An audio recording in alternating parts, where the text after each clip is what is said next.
Story 1. During an argument, my fiance sneered, "You think you're my only option?" I said, "Nope." Then I did something she never saw coming. She stopped laughing when she found out. All right, Reddit. This whole mess started about 6 months ago, but I'm just now getting around to posting it.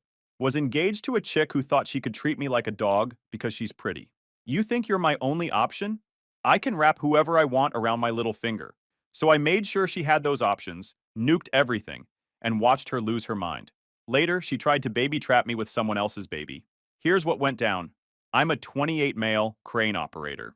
Union job, solid benefits, zero debt, and I can position a 300-ton load with the precision of a surgeon. We're talking about moving steel beams 60 stories up while dealing with crosswinds that would make a pilot nervous. Not glamorous, but it pays the bills and keeps me in truck payments. Base pay is $78,000. But with overtime, I was pulling close to $95,000 last year. I like my life simple, organized, and drama-free. Well, Allison was the opposite of all that. She was 26, looked like every Instagram influencer's little sister, and worked part-time at some boutique called Sage and Crystals that sold overpriced candles to suburban moms having midlife crises. Her monthly income was about as consistent as Chicago weather. Sometimes $800, sometimes $200. Mostly just disappointment and excuses about slow retail seasons. The rest of her time was spent on content creation, which is millennial speak for standing in good lighting and talking about absolutely nothing while holding products she didn't pay for. Her follower count was stuck at 847 for 2 years straight, but she kept treating it like she was one viral TikTok away from retiring my crane. She'd spend hours setting up ring lights and filming herself applying lip gloss while talking about authentic living and finding your purpose. We'd been together 3 years, engaged for 8 months. I know, big mistake, but it is what is it. The engagement ring cost me 3 months' salary, a 2.3 carat princess cut from K Jewelers that she picked out herself naturally. Had to be at least 2 carats because anything smaller would be embarrassing in photos. The wedding was scheduled for September 15th at some country club venue that charged $180 per plate. Deposits paid, the whole 9 yards. The first year was actually good. She was sweet, funny, had this way of making even grocery shopping feel like an adventure. She'd do this fake innocent voice when she wanted something, batting her eyelashes like she was auditioning for a 1950s sitcom. I'll admit, back then it worked. She'd cook occasionally, actually seemed interested in my work stories, and we'd binge watch entire seasons of shows together. But once that ring hit her finger, something shifted. Suddenly she was a bride-to-be, which apparently meant her only job was planning our wedding while I funded literally everything else. She joined every Facebook wedding group, subscribed to 4 different bridal magazines, and started treating Pinterest like it was her full-time career. Her contribution to our relationship became posting Instagram stories about having a real man who treats her right, and calling herself future Mrs. Brown in her bio. Meanwhile, I was covering rent, $1,850 for a 2-bedroom, utilities, $200 to $300, groceries, $400 to $500, car insurance, $280 for both of us, phone bills, $150 for the family plan, wedding expenses, and basically everything else that kept her princess lifestyle afloat. She'd pull this move where she'd Venmo me later for dinner dates. A $85 steak dinner became, "Oops, I forgot to send that." A $120 shopping trip turned into, "I'll get you back next week." Later became, "Oops, I forgot." Then it just became normal. I was paying for everything while she collected likes on photos of the life I was funding. To give credit where it's due, she kept the apartment clean early on and always hyped me up in front of her friends. She knew exactly when to butter me up after a rough day on the job site. I'd come home exhausted from operating equipment in 95-degree heat, and she'd have a cold drink waiting and actually listen to me vent about incompetent ground crews or weather delays. But even then, red flags were popping up like whack-a-mole. She'd trash talk her own friends behind their backs, especially the ones with boyfriends who had regular jobs. "Sam's guy looks like he stocks shelves at Home Depot," she'd say while scrolling through Facebook. Meanwhile, I'm literally operating heavy machinery 40 stories up, coordinating with engineers and making split-second decisions that could kill someone, but apparently that's different because I wear a hard hat instead of a suit. Her family situation was peak suburban dysfunction. Her mom, Isabel, treated Allison like she was some kind of displaced royalty, constantly gushing about the wedding, asking when we were going to start having kids, dropping hints about upgrading to a bigger house. She'd corner me at family dinners and go on these 20-minute monologues about how Allison deserves the best, and how a real man provides for his family. Her dad seemed cool enough, quiet HVAC guy named Jim, who probably just wanted to make it to retirement without a stroke. He'd nod along to whatever Isabel was saying while mentally calculating how many years he had left before escape velocity. At least he appreciated that I had a solid trade. We'd talk shop about construction and building codes, and he'd give me these looks like he understood what I was dealing with. Her brother Andrew was the only one with common sense, though. He's a mechanic, good dude who runs his own shop, and he'd been dropping subtle warnings about Allison since we started dating. Watch your wallet around her, he'd say with a laugh that wasn't really a laugh, especially after you put a ring on it. I should have listened, but you know how it is when you're in the middle of it. I wasn't completely miserable, though. I had a plan brewing. My buddy Cole had been trying to get me to move in with him for months.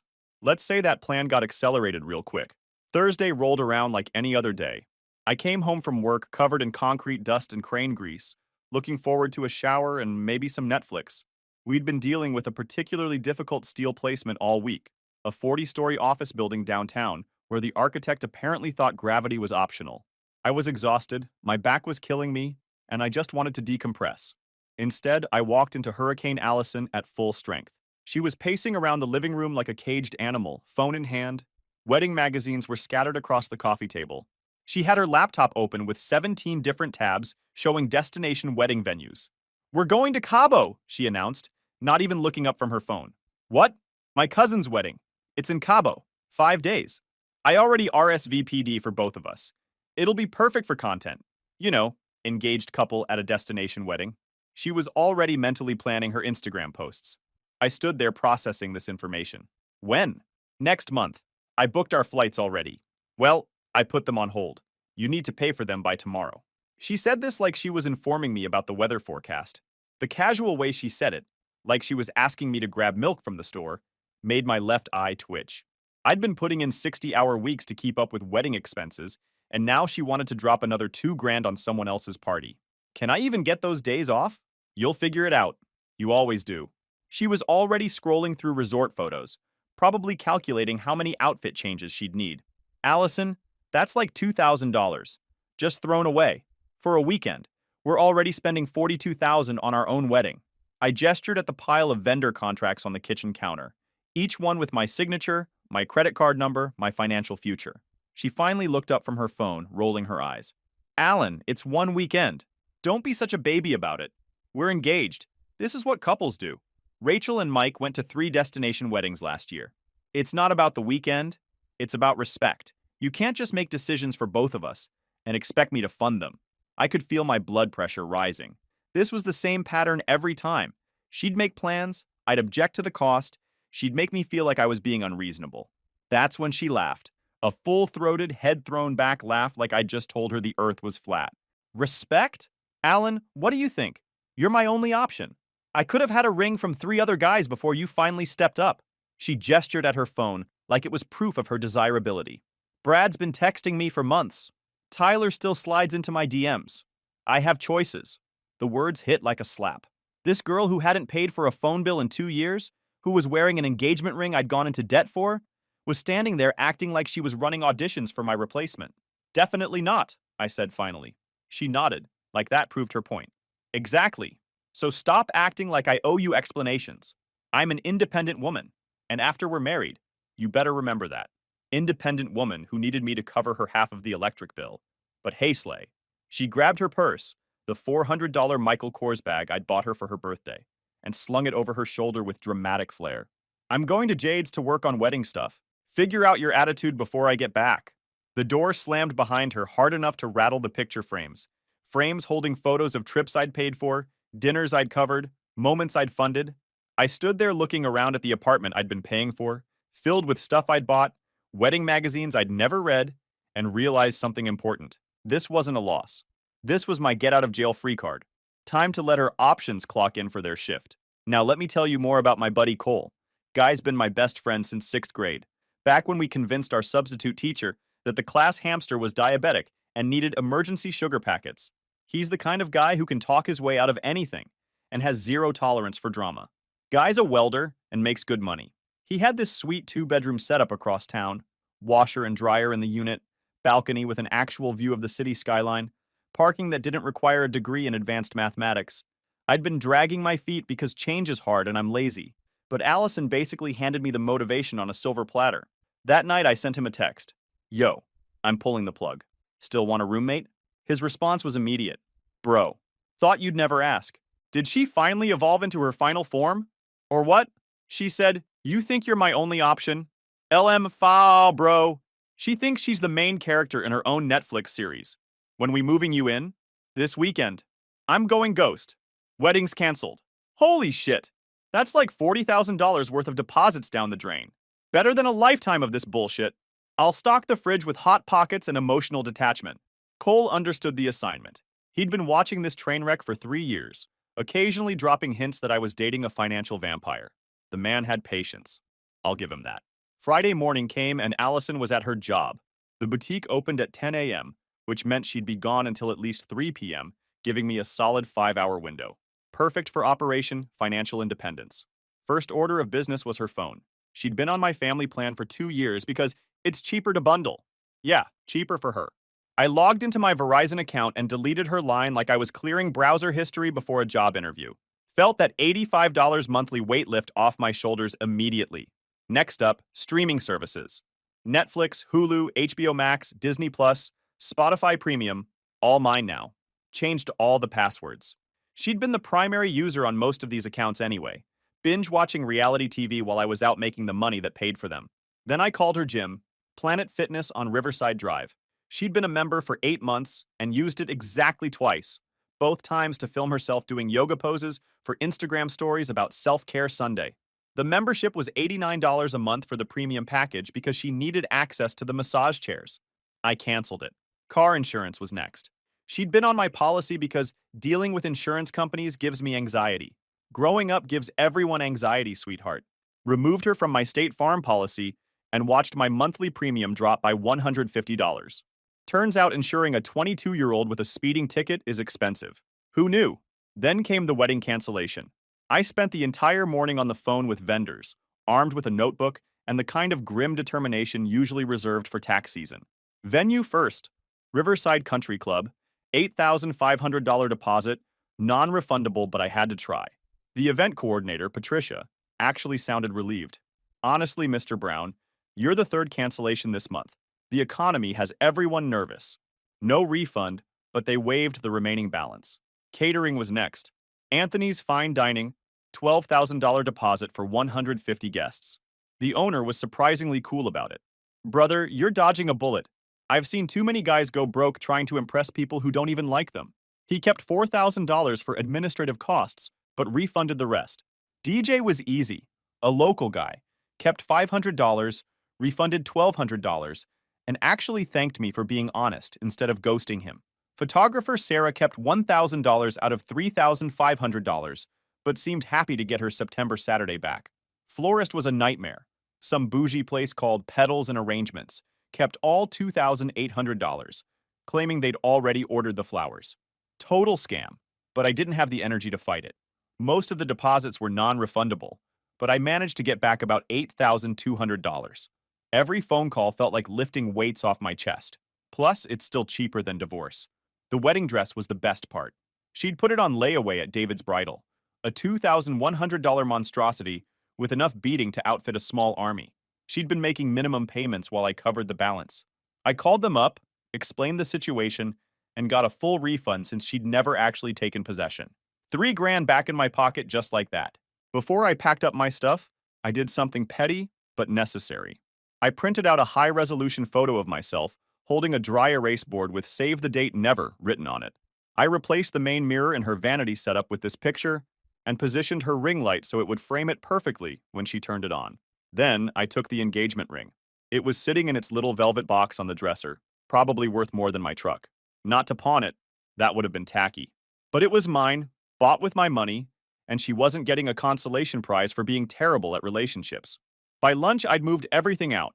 The 75-inch Samsung TV I'd bought, my PlayStation 5 with the full game library, my Craftsman tool set, my home office desk, the $800 Keurig coffee machine she always called ours. Left behind all her Amazon boxes she refused to recycle, that weird feather lamp she said gave her creative energy, and about 40 wedding magazines that were now basically expensive toilet paper. One last touch. I'd been keeping receipts. Not just mentally, but actual receipts. Screenshots of every Venmo payment, every bill I'd covered, every wedding expense, every time she'd promised to pay me back. 3 years of financial martyrdom, all documented like I was preparing for an audit with the IRS. The folder was 2 inches thick. Saturday morning, I dropped my last box at Cole's place. He helped me carry it up, handed me a cold Bud Light, and said with perfect deadpan delivery, "So how's it feel to finally escape the financial Venus flytrap?" We fist bumped. He walked into the living room, flopped on the couch, and let out a loud, shameless fart that would make a trucker proud. She's gonna lose her mind when she finds out the wedding dress shop doesn't do payment plans for dresses that don't exist. We fired up the PlayStation and dove into some Call of Duty. Between matches, Cole looked over and said, "Now that you're free, can we agree your ex-fiancée looked like she straightened her hair with a waffle iron?" I almost choked on my drink laughing. That's the thing nobody tells you about peace. Sometimes it doesn't come from meditation or self-help books. Sometimes it's just a cold drink, a controller, and your best friend roasting your ex while somewhere across town, a grown woman is screaming at her Wi-Fi router and wondering why David's bridal is asking for payment in full Saturday night. Right on schedule, my phone started blowing up. Except it wasn't her number. It was Andrew's. Her brother, being used as a communication proxy like he was customer service for a dysfunctional relationship. Poor guy was probably sitting in his garage trying to work on a transmission while his sister had a full meltdown in the kitchen. The messages came in rapid-fire succession. "Netflix isn't working, you asshole. YTF is my phone off. Where is the TV? The wedding venue called Mom crying. You canceled our wedding without telling me. I swear to God. Alan, you better come back, Ren. I'm not paying for this apartment, a crazy meth. I'm calling the police. Where is my ring? Answer me, or I'm breaking your PS5, you forgot the charger." Each message was more unhinged than the last. I was laughing at each one. But before I could even respond, Cole snatched the phone out of my hands like it owed him money. He opened the camera, flipped it to selfie mode, and sent back a beautiful high-definition photo of himself, giving the middle finger while holding a Hot Pocket. Then he typed underneath, "Tell your landlord your options will be paying this month. Weddings off. Management." I was wheezing. This is why Cole's been my best friend for 15 years. About 10 minutes later, another text came through. This time actually from Andrew. "Bro, I don't even know how you dated her crazy ass for that long. My condolences." She's pacing around the kitchen like she's about to star in her own true crime documentary. Mom's having a full breakdown about telling the extended family. I texted back, "Respect to you for surviving the same house all these years." She keeps asking where the ring is. I told her you probably returned it to Mordor. Andrew had a twisted sense of humor. I appreciated that about him. Dad's hiding in the garage. Mom's calling everyone in the family tree. Allison's in full victim mode. It's like watching a nature documentary about suburban dysfunction.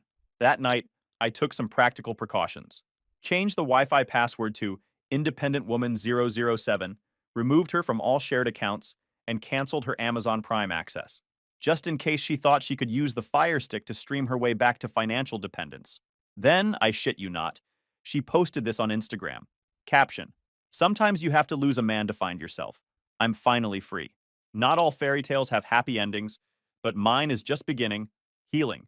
Singleaf." The photo was her sitting on the couch I'd bought, wrapped in a blanket I'd paid for, holding a glass, crying while using a beauty filter. She turned our canceled wedding into a trailer for a Netflix documentary about suburban sadness. The comments were exactly what you'd expect. A bunch of her friends posting, "You're better off without him," and "His lost queen," without knowing any of the actual details. Classic social media echo chamber at its finest. But here's where it gets interesting. Enter Chloe. Now Chloe was one of those girls who hovers around every couple like a vulture. Never too close, never too far. Always ready with supportive comments on my posts. And you deserve better energy whenever Allison wasn't around. Classic pick-me behavior with a side of strategic positioning. Monday afternoon, I got a DM from her. "Hey, Alan. I don't want to cause drama, but I thought you deserved to know the truth. Allison's been awful to you for a long time. Some of us saw it. I'm just sorry it took this long.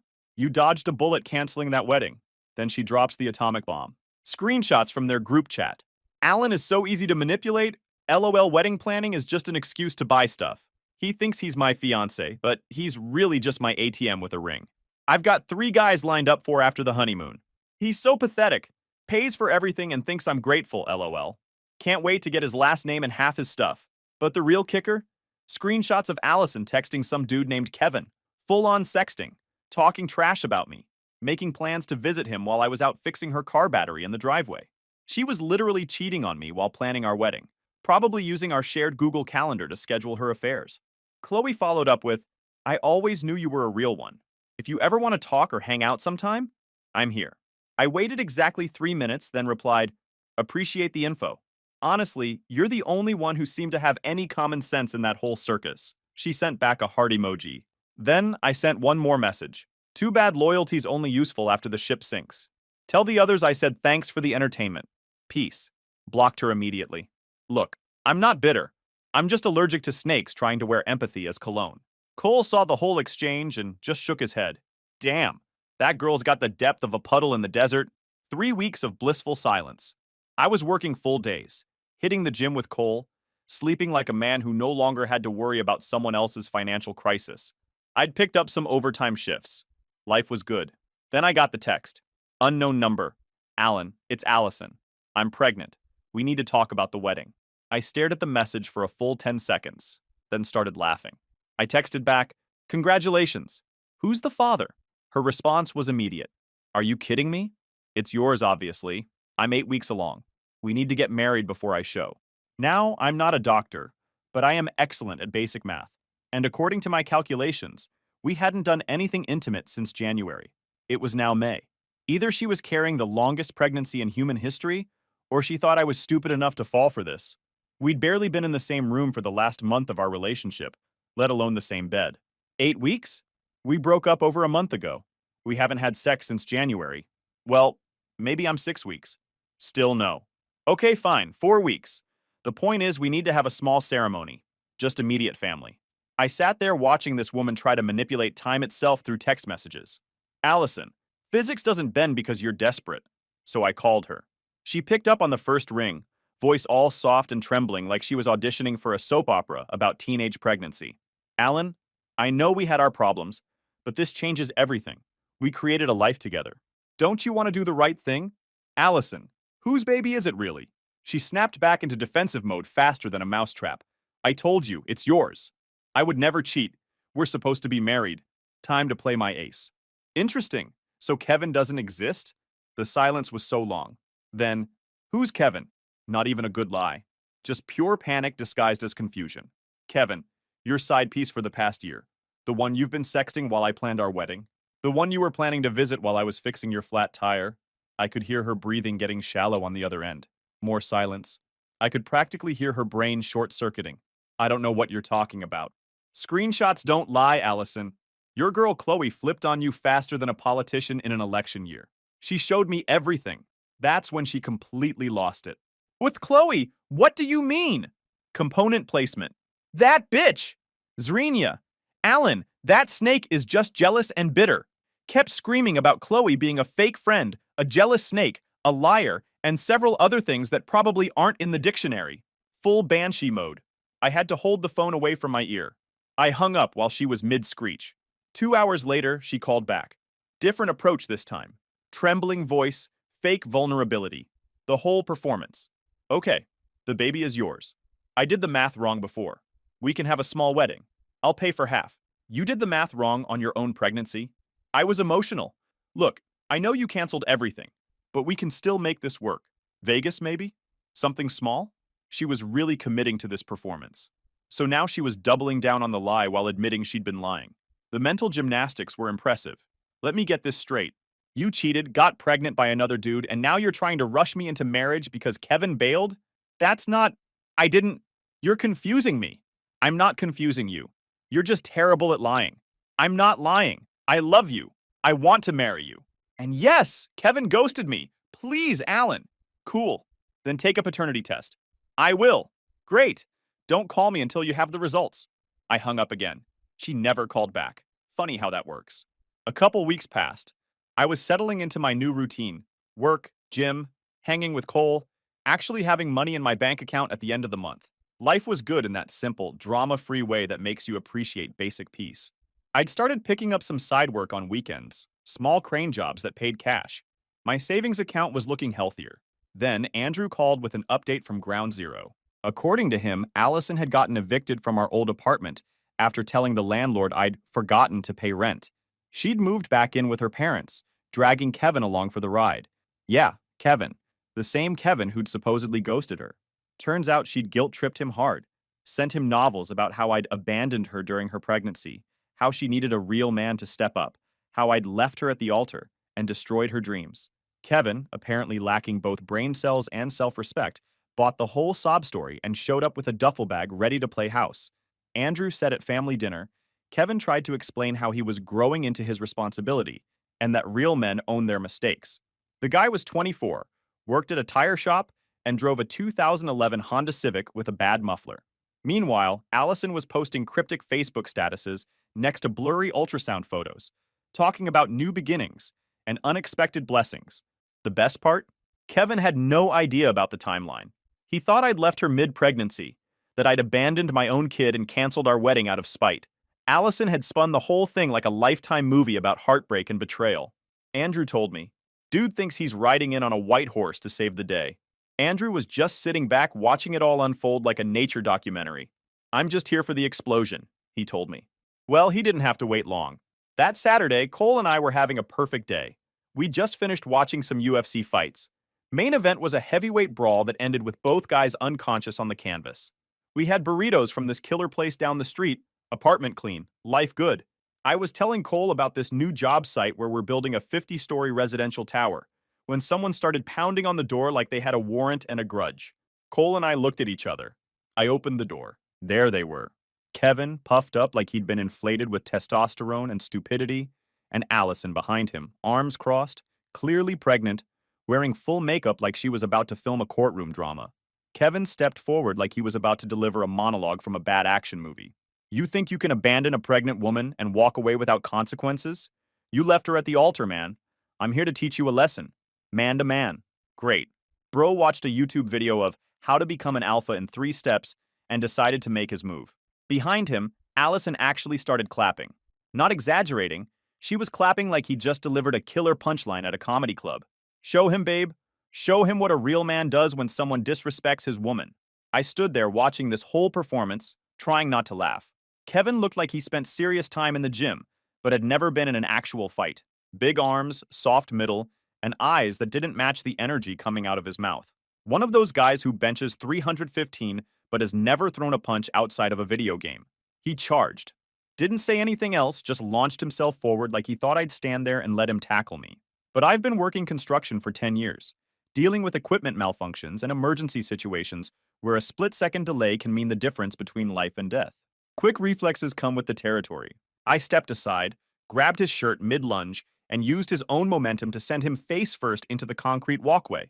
It wasn't even a fight, just physics and poor decision-making meeting at high speed.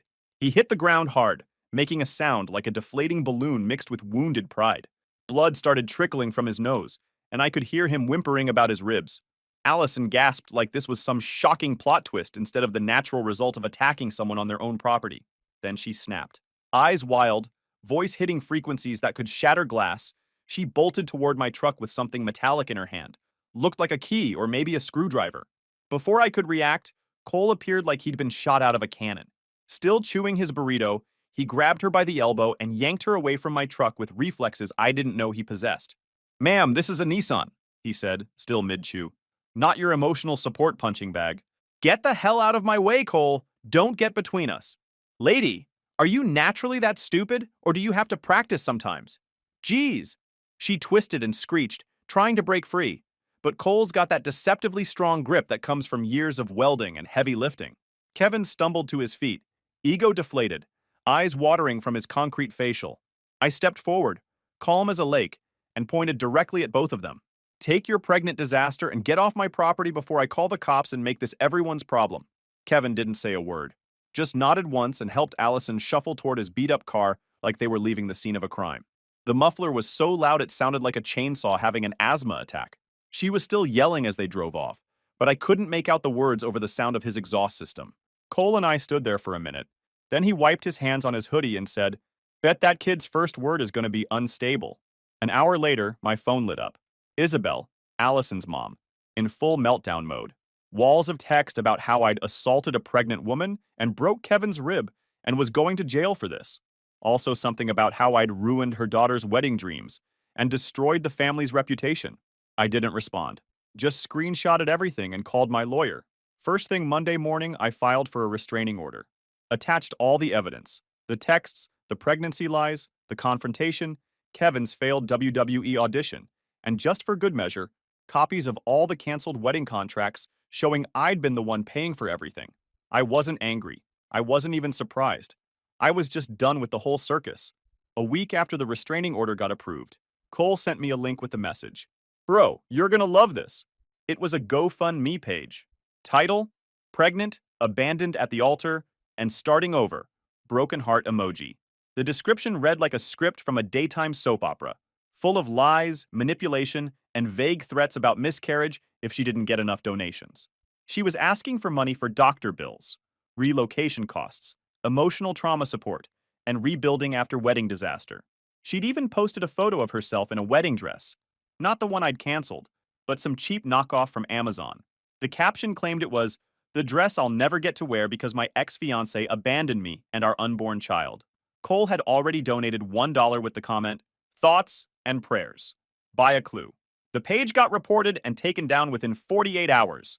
Apparently, GoFundMe has policies against fraud. Who knew? Kevin officially disappeared again 2 days later, deleted all his social media, blocked Allison, vanished like he should have done the first time. Andrew told me he overheard Allison screaming into her pillow, "He was my last option. I'll never find anyone else."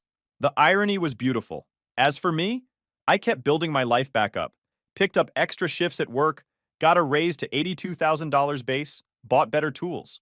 The new DeWalt impact driver I'd been wanting for months, a proper tool chest, some quality safety gear. Moved into a new place with my own garage and a view that didn't include a dumpster. Started seeing someone new. Completely different energy. Her name's Lexi. She's a mechanic, has her own shop called Lexi's Garage that specializes in diesel engines, drives a 1995 F-250, and can spot bullshit from 3 counties away. First time I told her the Allison saga, she said, "Your ex sounds like the type who'd cry in a mirror just to practice her victim face." When I mentioned the canceled wedding, she just laughed and said, "Best investment you ever made was not making that mistake permanent." I knew I liked her for a reason. We'd met at a job site where she was working on one of the contractor's trucks. She was elbow deep in an engine bay, covered in grease, cursing at a stubborn bolt like it owed her money. Then, like clockwork, another unknown number texted me. "You think replacing me makes you a man? You're pathetic. You're disgusting. You ruined my life." No name, but we all know who it was. I took a screenshot from my lawyer, added it to the restraining order file, and hit block. Didn't respond, didn't react, didn't care. Some people only exist in your life to teach you what not to tolerate. Allison was a 3-year masterclass in financial boundaries and red flag recognition. I learned the lesson, got the degree, graduated with honors. Life's good when you know your worth and don't sign legal documents binding you to crazy. Story 2. Even if the baby isn't yours, you're still going to be his father, like it or not, my fiancé said, thinking I'd raise another man's child. But she had no idea what I just heard in the kitchen. "Hey Reddit, I'm typing this shit out at 2 a.m. typing because I need to get it off my chest. My wedding was in 8 weeks until I found out everything was a freaking lie. Some background on me. I'm 28 male, a union electrician, making around $85,000 a year. Not rich, but solid middle class. Got my own place, my truck's paid off, and I've been busting my ass since I was 18 to build something stable. Lost my dad when I was 16, so I've always taken responsibility seriously. My fiancée Brittany, 26 female, works at this high-end nail salon doing gel manicures for soccer moms who drive Escalades. She makes decent tips, but it's inconsistent as hell. We've been together almost 3 years. She got pregnant about 7 months ago, and I proposed the day she told me because that's what you do when you're about to be a dad, right? She seemed weird about the proposal at first. Not excited. More like she was doing me a favor by saying yes. I figured she was just scared about the whole pregnancy thing. Should have trusted my gut right there. I've been covering everything since she got pregnant. Her prenatal appointments, all the baby gear, her half of rent since her income dropped. Even added her to my health insurance the minute we got engaged. We're talking about $7,800 so far, not counting the $4,200 I dropped on her engagement ring. So one afternoon I got off work early. Job site shut down because of rain, and decided to surprise her with dinner from that expensive sushi place she's always craved. Used my key to let myself in and heard voices from the kitchen. Was about to announce myself when I heard her talking to her sister Ashley. What I heard next made me freeze. I still can't believe you're actually going through with marrying him, Ashley was saying. Damien's got great insurance and steady money, but girl, you're really settling. Look, Derek can't provide what this baby needs. Brittany cut her off. Damien can. Derek's barely keeping his head above water with his current kid. Derek. This personal trainer from the gym where she works out. She always claimed he was just helping with prenatal exercises, but something about the way she talked about him always rubbed me wrong. I mean, I guess Damien's okay, Ashley said. But you deserve better than some electrician who thinks Applebee's is a nice dinner. At least you'll have financial security. Brittany actually laughed. I care about him enough. And honestly, he's so desperate to play hero that he'll never question anything. He just nods and pays for whatever I want. I stood there for maybe 15 minutes listening to them plan out my future, like I was some ATM with legs. How she'd keep seeing Derek after we got married. How Derek doesn't even know the baby is his. She told him her birth control failed, but they were being careful. How she's already coached Ashley on what to say if I ever get suspicious. The worst part? Even after hearing all this, part of me is wondering if I misunderstood something. That's how deep this mind F goes. I left without saying anything and just drove around for hours.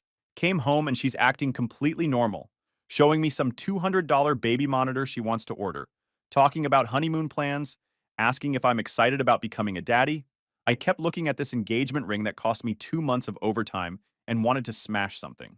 She's in the bedroom doing her skincare routine, probably texting Derek about their next workout session, completely oblivious that her whole scam is about to blow up. Before I made any move, I knew I had to get legal help. I actually started recording on my phone once I realized what was happening. State is a one-party consent. My uncle is a lawyer, so I wanted to consult him. So I went detective mode. Had to get my docs in a row. First thing I did was tell Brittany I needed to stay at my buddy Scott's place for a few days because I was stressed about wedding costs. She was actually relieved, said it would give her time to focus on baby prep. Should have been a red flag the size of a billboard. I've spent 3 weeks going full CSI mode, made copies of every receipt, bank statement, and text showing what I've spent on her and the baby. We're talking serious cash. Prenatal vitamins, doctor visits, that $800 crib she had to have, covering her car payment twice, groceries, that pregnancy massage package she desperately needed. The smoking gun was her phone. Left it unlocked while she was in the shower, rookie mistake, and I found months of messages between her and Derek. This wasn't just affair stuff. They were planning their whole future together. Talking about how to manage the transition after my wedding, how they'd eventually find a way to be together without disrupting the financial stability. She literally called me the bank in one message. Here's the part that really screwed with my head. She's been lying to Derek too. Told him she was on the pill and the pregnancy was a total accident. Dude has no idea she got knocked up on purpose. This woman is playing 4D chess while we're all playing tic-tac-toe. Called my uncle Tony, the lawyer, and he hooked me up with a colleague who specializes in paternity fraud.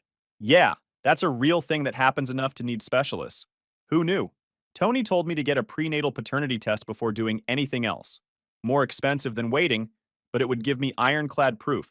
I set it up through my doctor, told them I wanted to screen for genetic issues since my dad died young. Results came back 2 days ago. 0% chance I'm the father. Seeing it in black and white hit different than just knowing it in my gut. Tony said what she's doing is criminal fraud in our state, not just a civil matter. She could face actual jail time for this. The weird thing is how calm I was about all this. Like, shouldn't I be more pissed off? But mostly I just feel this cold clarity I've never had before. Maybe because I finally understand what's been happening to me. So I tell her we're having dinner at Romano's, the place where we had our first date. She thought I'm planning some romantic surprise, and even got her nails done. It was time to watch her world explode. My buddy Scott is back up. He's going to be parked outside in case she goes completely psycho. Uncle Tony's on standby too. Derek's wife Michelle deserved to know what her husband's been doing. I was planning to reach out after I handle Brittany. Dinner night. Brittany showed up looking like she was going to a photo shoot. New dress, fresh highlights, full makeup. She was practically bouncing in her seat thinking I was about to surprise her with some expensive wedding upgrade. Made what happened next feel even more brutal. I didn't waste time with small talk. Britt, I need to ask you something straight up. Is there anything about this pregnancy you haven't told me? The change was instant. For just a second, pure panic flashed in her eyes before she slipped back into innocent girl mode. What do you mean, babe? You're kind of freaking me out. I know about Derek. All the color drained from her face. She started stammering, trying to figure out how much I knew. I don't. What about Derek? He's just my trainer, you know that. I have the paternity test results, Brittany. I know the baby isn't mine. She just stared at me for maybe 30 seconds, not saying a word. Then the waterworks started, but they were the fakest tears I've ever seen. You could practically see the gears spinning in her head. Damien, please, let me explain. It's not what you think. Go ahead, explain. She spun this whole sob story about how it was just one mistake. One time when we were fighting about money, she was emotional and confused. Derek was there for her, blah, blah, blah. I've seen the messages. I heard you talking to Ashley. That's when the mask completely came off. The fake crying stopped instantly, and she got this cold, calculating look I'd never seen before. You went through my phone? You freaking recorded me without permission? You've been planning to commit fraud, and you're worried about privacy? Then she said the line that's going to haunt me forever. Even if the baby isn't biologically yours, you're still going to be his father. Like it or not, we're getting married in 2 months. I'm not letting you ruin our family over some stupid technicality. A technicality. She called paternity fraud a technicality. There's not going to be a wedding, Brittany. That's when she completely lost her shit. Started screaming in the middle of the restaurant about how I was abandoning my responsibility, how I was destroying her life, how she'd make sure everyone knew what kind of selfish asshole I really was. Other customers were staring. The manager came over. It was a whole freaking scene. You think you're so smart? She hissed at me. Good luck finding someone else who'll put up with your boring ass. You're nothing special, Damien. Just a blue-collar worker with a truck payment. The contempt in her voice was unreal. This woman I'd been planning to spend my life with just showed me exactly what she thought of me. I dropped $40 on the table and walked out while she was still screaming. Drove straight to the wedding venue and canceled everything. Lost the $2,500 deposit, but it felt like the best money I'd ever spent. She's been blowing up my phone since then. First begging, then threatening, then trying to manipulate me with pregnancy symptoms. This morning she showed up at my apartment sobbing, saying she'd leave Derek and we could work it out. When I wouldn't let her in, she threatened to take me to court for child support anyway. Uncle Tony says that's not how it works, especially with my evidence, but this woman is capable of anything. I also sent Derek's wife Michelle some screenshots through Facebook. She deserves to know what her husband's been up to. Haven't heard back yet, but I'm sure that's going to create its own drama explosion. 3 weeks ago, I thought I was about to become a husband and father. Now I'm realizing the last 3 years were basically an elaborate scam. But for the first time in months, I can actually sleep through the night. Scott says I look like a different person. More relaxed, not constantly on edge. Guess I didn't realize how much stress I was carrying until it was gone. Edit. Michelle messaged me back. She wants to meet. Apparently Derek has done this before and she's been gathering evidence for months. This is about to get really interesting. Update. The meeting with Michelle was like something out of a spy movie, no joke. This woman showed up with a folder thicker than my electrical code book, organized with tabs and everything.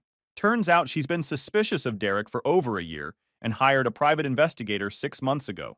She had photos of him and Brittany together, credit card statements from hotels, even GPS tracking data from his phone. But here's the kicker. Brittany isn't his first side piece.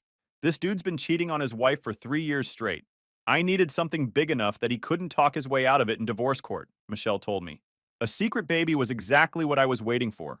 She's filing for divorce next week, and with all her evidence, she's going to destroy him financially. Full custody of their daughter, the house, his retirement account, even part of his future earnings from the gym. Meanwhile, Brittany has gone completely nuclear since our dinner. When her crying and manipulation didn't work, she decided to wage war on my reputation. She's been posting on Facebook about what a deadbeat I am, how I abandoned my pregnant fiancé, how I'm just another selfish man who can't handle responsibility. The best part? She actually set up a GoFundMe titled, Single Mom Needs Help After Baby Daddy Abandons Family. Used a photo from our vacation last summer where we look all happy and loving. Had the balls to ask for $5,000 to get back on her feet. My family knows the truth, but some mutual friends have been giving me weird looks. It's amazing how quickly people assume I'm the villain because she's pregnant. But Brittany made her biggest mistake when she tried to threaten me legally. Had some ambulance chaser lawyer send me a demand letter claiming I owed child support regardless of paternity because I assumed the father role and financially supported the pregnancy. Uncle Tony literally started laughing when he read it. That's when we went on the attack. See, paternity fraud is a felony in our state with real jail time. Uncle Tony's colleague sent Brittany's lawyer a response that basically said, Your client attempted to commit fraud by deceiving our client about paternity with intent to obtain financial support under false pretenses. Cease all contact or we'll file criminal charges. She backed off the child support threats real quick after that. But we also served Derek with legal papers, establishing him as the biological father and demanding child support. His lawyer tried to demand proof, so we sent over the paternity test results, along with some of the text messages between him and Brittany. 2 days after Derek got served, guess who showed up at my apartment? Not crying this time, freaking furious. Brittany looked like she'd been awake for 72 hours straight, hair a mess, makeup smudged. We need to talk. Right now. She tried to push past me, but I blocked the doorway. You can't do this to Derek. He has a family to think about. Had a family, I corrected. And that's not my problem. You don't understand. He can't afford child support right now. Michelle's taking everything in the divorce. You're destroying his life over nothing. The audacity was breathtaking. She was actually asking me to consider Derek's financial situation. Like somehow his affair baby was my responsibility to fund. Should have thought about that before you two decided to play house, I told her. She tried switching tactics then, suddenly playing the victim again. Damien, I know I made mistakes, but we can still fix this. Think about all the good times we had.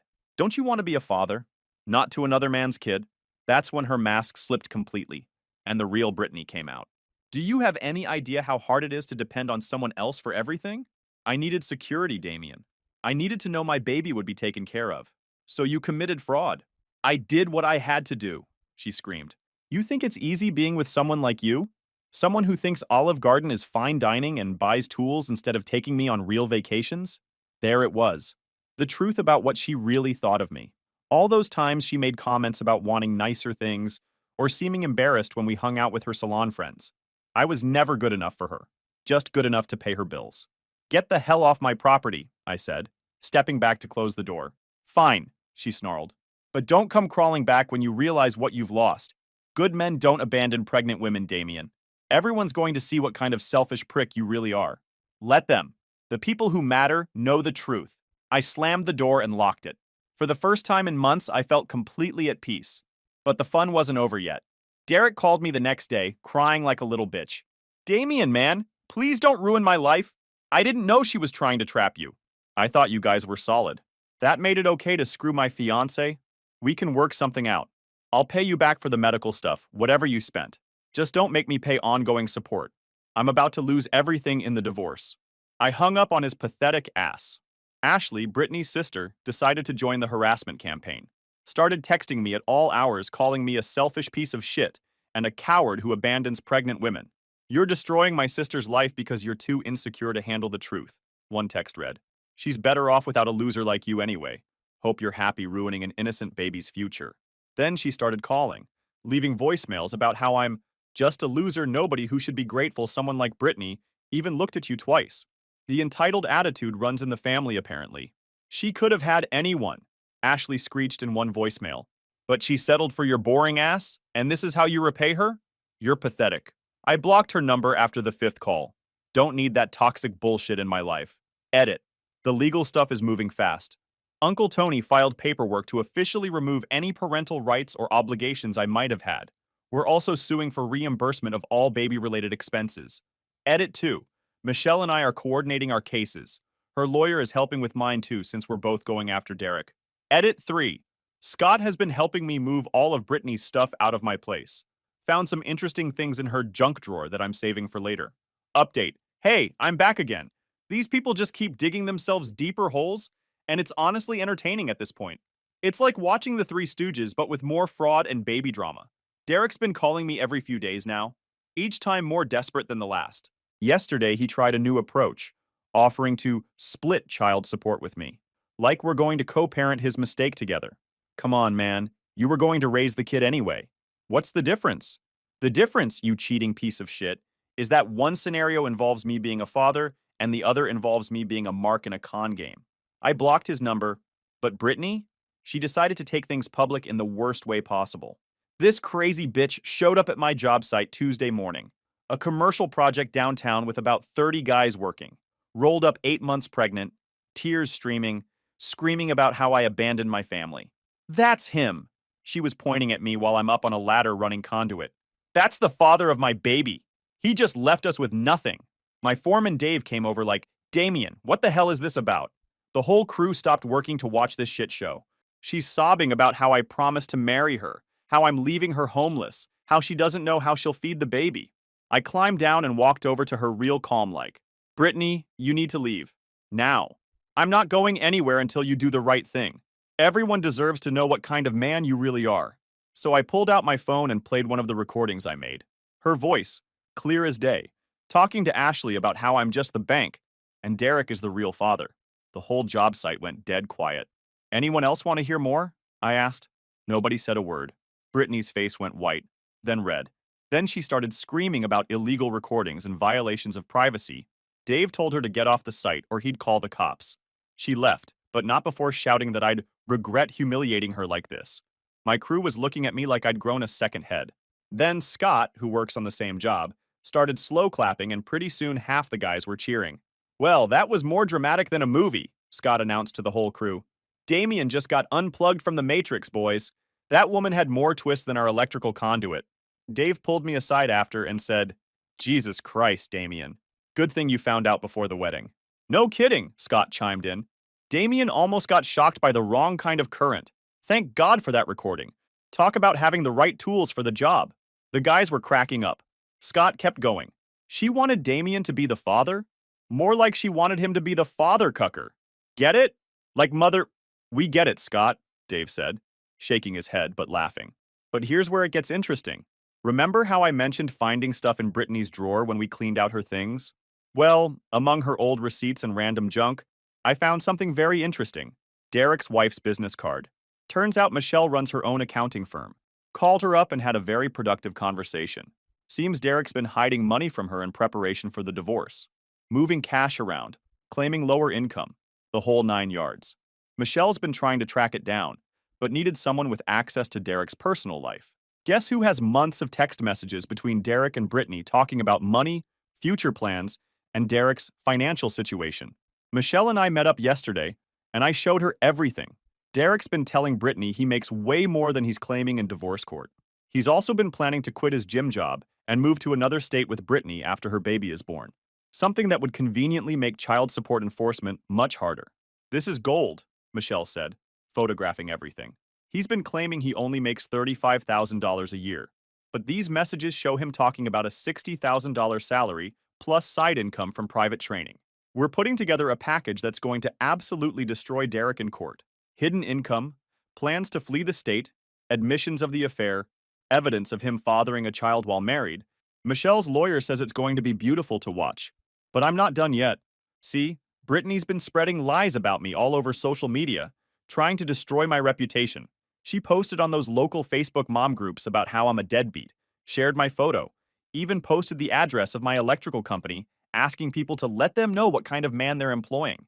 That was her mistake. Because now it's not just personal. She's trying to mess with my livelihood. Uncle Tony's been helping me put together a defamation case.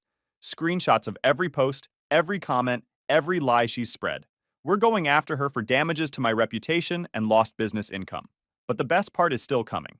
See, Derek works at Elite Fitness, a gym chain that has a very strict morality clause in their employee contracts. Affairs with clients, dishonesty, criminal behavior, all grounds for immediate termination and being blacklisted from other gyms in the area. Scott has a buddy who's a member at Elite Fitness. Guess who's going to receive an anonymous package with some very interesting information about one of their trainers? The baby's due in 3 weeks. Derek still doesn't know that Brittany got pregnant on purpose. Michelle's divorce is being finalized next month, and I'm just sitting here with my popcorn, watching it all burn down. Edit. Scott came over yesterday to help box up Brittany's crap, and this dude had me rolling. He walks in wearing rubber gloves and says, "Time for some hazmat removal, boys. We're cleaning out the toxic waste." First thing he finds is her collection of expensive face masks. Look at this shit, Damien. $80 for a mud mask? I can get you the same thing from a construction site for free. He starts putting them in a box labeled overpriced dirt. Then he finds her stack of romance novels. Oh look, How to Catch a Millionaire, and The Gold Digger's Guide to Love. I'm starting to see a pattern here, Damien.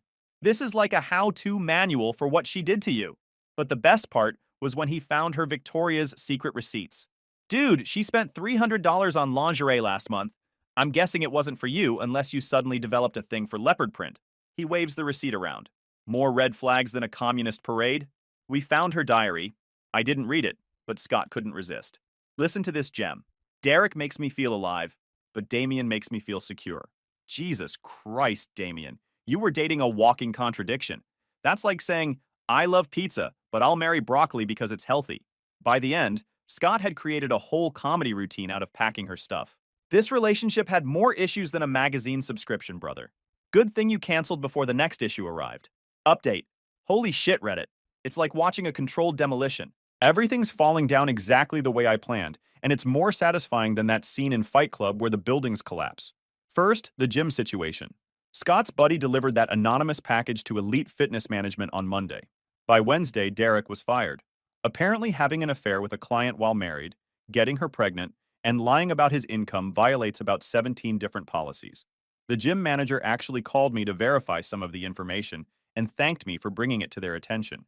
Derek's now working at some 24-hour chain gym, making minimum wage plus commission. Good luck hiding income now, dickhead. The divorce proceedings have been absolutely brutal for Derek. Michelle's lawyer presented all the evidence I provided, the text messages about his real income, plans to flee the state, admissions about the affair. The judge was not impressed. Your Honor, my client has been systematically deceived and defrauded by her husband, Michelle's lawyer said. He's been hiding assets, lying about income, and planning to abandon his responsibilities to both his wife and his illegitimate child. Derek's getting destroyed. Michelle's getting the house, full custody of their daughter, 60% of his retirement account, and spousal support.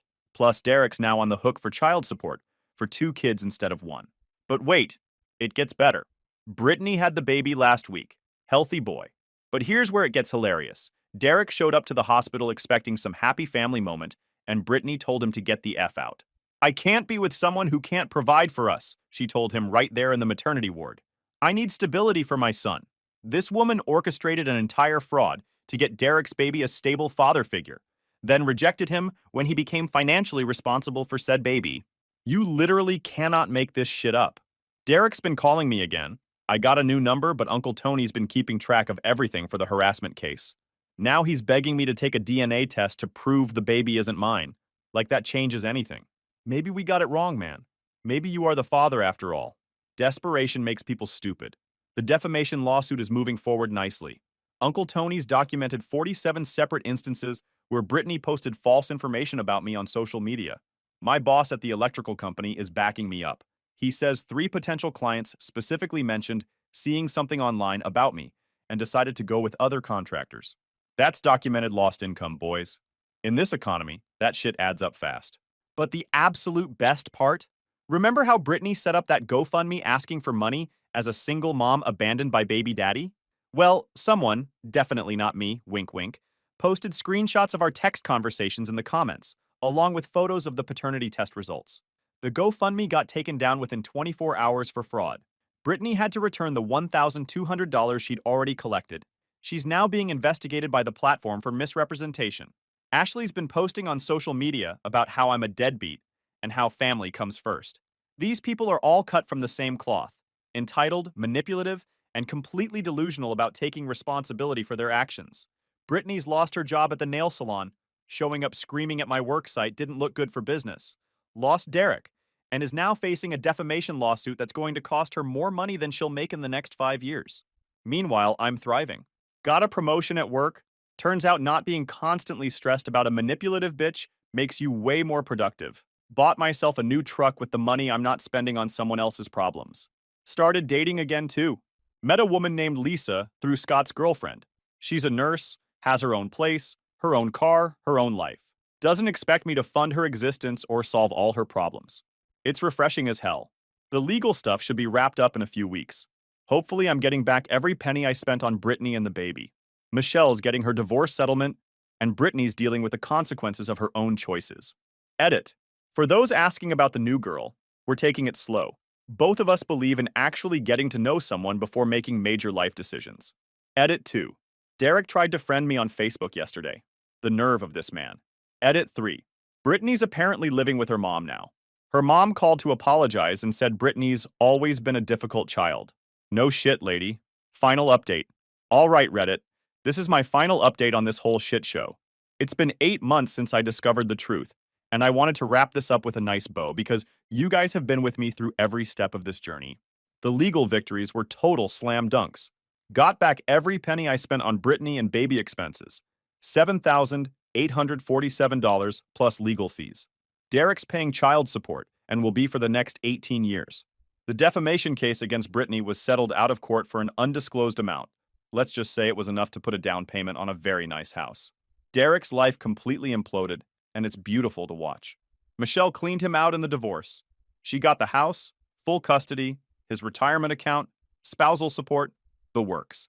He's living in a studio apartment above a pizza place and working 2 jobs to cover his child support obligations for both kids. The funny part? He keeps trying to reconnect with Brittany, convinced they can still have their fairy tale ending. She won't even let him see the baby unsupervised because he's not financially stable enough to be trusted with important decisions. This woman literally planned her entire scam around securing Derek's baby a stable father, then rejected him when he became responsible for providing that stability. It's like watching someone play chess by eating the pieces.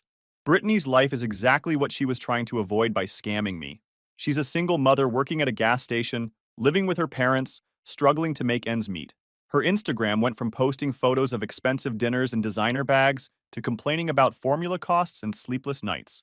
She tried reaching out to me about 2 months ago, not for reconciliation, but to ask if I'd be willing to help out occasionally with baby expenses since I had already invested so much.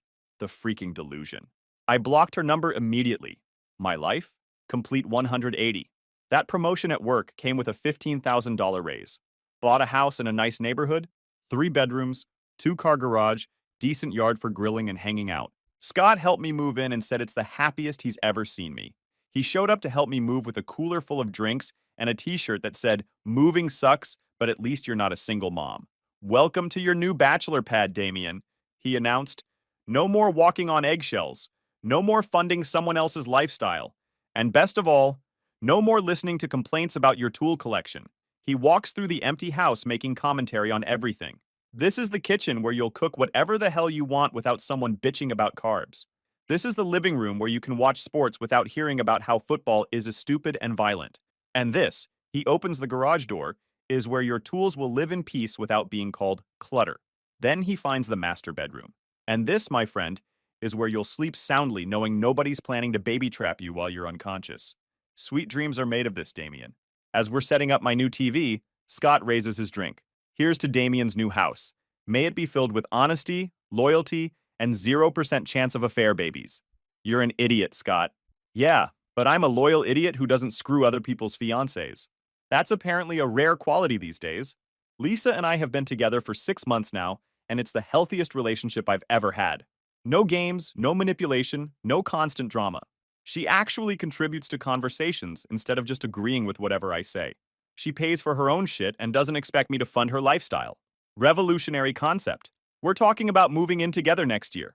She knows the whole story about Brittany and says it helps her understand why I'm sometimes cautious about certain things. Having a partner who actually gives a damn about your emotional well-being is a game changer. The best revenge is living well, and I'm absolutely crushing it. Good job, nice house, healthy relationship, money in the bank, and 0 tolerance for manipulative bullshit. I'm a completely different person than I was a year ago. That whole experience taught me exactly what I will and won't accept in my life. To any guys going through something similar, trust your gut. If something feels wrong, it probably is. Don't let anyone convince you that you're being paranoid or unreasonable. Document everything, get legal help, and don't be afraid to walk away from people who don't respect you. And to the women reading this, not all men are ATMs with legs. Some of us actually want genuine partnerships, not financial arrangements disguised as relationships. This is my last update on this whole situation. Time to focus on building something real with someone who actually gives a shit about me as a person, not just what I can provide. Thanks for the journey, Reddit. You guys are the real MVPs. Edit. Derek apparently tried to get his old job back at Elite Fitness. They told him he's blacklisted from the entire chain. Whoops. Edit 2. Lisa says hi and thanks for all the support. She's been lurking these posts and says this community helped her understand what I went through.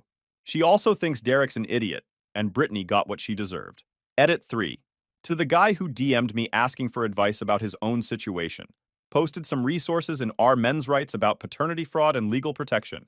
Don't let anyone scam you, brother. Peace out, Reddit. Damien out. Story 3. This story is titled, After Losing My Parents, My Brothers Left Me in Foster Care. 10 years later, they want my help. Hey everyone! If you're enjoying these stories and want to support the channel, don't forget to hit that subscribe button. It's completely free, takes only a second, and helps me bring you even more awesome content like this. Now let's start the video. OP starts by saying, when I was 10, my mom passed away. It was sudden, and there wasn't much time to process what was happening. One day she was there, and the next, she wasn't. It was a car accident. I remember sitting in the waiting room at the hospital while the nurses spoke in hushed tones. My brothers, Kevin and David, were both there, but they didn't seem as shaken as I was. Maybe it was because they were older, or maybe it was because they had already started pulling away from our family by then. Kevin was 23 and busy with his new job, and David, at 19, was starting college. I was just a kid, and suddenly everything I knew about stability and family was gone. At the funeral, I expected my brothers to step up. I mean, they were adults. Kevin had his own apartment, and David was sharing a dorm with a couple of friends. I figured one of them would take me in, or at least offer to. But instead, I overheard them talking about arrangements. That's how I learned I wasn't going to stay with either of them. The social worker who showed up the next week confirmed it. She was nice enough, but all I could focus on was the fact that my brothers didn't want me. They gave excuses, of course. Kevin said he wasn't ready to be a full-time guardian. David claimed he couldn't juggle school and raising a kid. I didn't know what to say back then. I was just a scared kid who'd lost his mom. But the way they avoided eye contact when they talked to me said it all.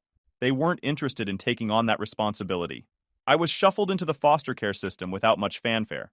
Kevin signed some papers, patted me on the shoulder, and said he'd visit. Spoiler alert, he didn't. Foster care was a mixed bag. I ended up in a decent home eventually, but it took a while to get there. My first placement was with a family that saw me as a paycheck. They didn't hit me or anything, but they were distant.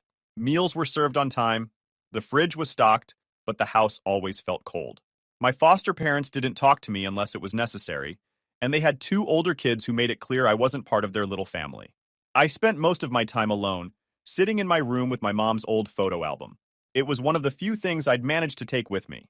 The phone calls started a couple of months after I was placed. At first, I was excited to hear from Kevin and David. I thought maybe they regretted their decision and would change their minds. But the calls were awkward. They'd ask generic questions. How's school? Are you eating enough? And then there'd be long pauses. They never really listened to my answers. After a while, I stopped looking forward to their calls. It felt like they were doing it out of obligation, not because they actually cared. One time, when I was 12, I got brave and asked Kevin why he didn't take me in. He sighed like I was being unreasonable and said, I was just starting my career, man. It wasn't the right time. David gave a similar excuse when I asked him. I had no idea how to raise a kid, he said. It wouldn't have been fair to either of us. At the time, I didn't know how to argue back, but their words stuck with me. It wasn't about fairness. It was about the fact that they didn't want me. As the years went by, I learned not to expect much from my family. Calls became less frequent, dropping from once a month to a couple of times a year. I stopped trying to engage with them and gave short answers to their questions. Yeah, school's fine. No, I don't need anything. Thanks for calling, I guess. Eventually, they stopped calling altogether, and I didn't care. By the time I was 15, I hated them. All of them. My brothers, my aunts, my uncles, they were all the same. They didn't care about me when it mattered, so why should I care about them? The foster family I ended up with when I was 14 was better, though. They weren't perfect, but they tried. My foster mom, Mrs. Clark, was patient, and Mr. Clark treated me like one of his own kids. They had 2 younger kids, and while we weren't super close, they didn't treat me like an outsider. For the first time in years, I felt like I had some kind of stability. I stayed with them until I turned 18, and I'm grateful for what they did for me. But even then, I couldn't shake the bitterness I felt toward my own family. Every holiday, every birthday, I'd wonder why no one had fought for me. Why didn't anyone think I was worth it? When I turned 20, I decided I was done. My brothers had tried reaching out a couple of times, but I ignored their calls. I didn't want their apologies or their excuses. I was tired of being the kid they abandoned. So, I packed my things, left town, and didn't tell anyone where I was going. I didn't even leave a note. I wanted a fresh start, a life where I wasn't defined by what my family did or didn't do. Starting over wasn't easy, but it was worth it. I moved to a new city, got a job, and started building a life for myself. I didn't tell anyone my full story. When people asked about my family, I'd just say, "We're not close," and change the subject. It was easier that way. No one needed to know about the years I spent feeling like I wasn't enough. Looking back, I don't know if I'll ever forgive my brothers. Maybe they thought they were doing the right thing, or maybe they were just selfish. Either way, they made their choice, and I made mine. All I knew was that I wasn't going to let their neglect define me anymore. For the first time in years, I felt like I had control over my own life, and that was enough for me. Starting over at 20 felt freeing but also terrifying. I packed everything I owned into a beat-up duffel bag and caught a bus to a city I'd only seen on TV.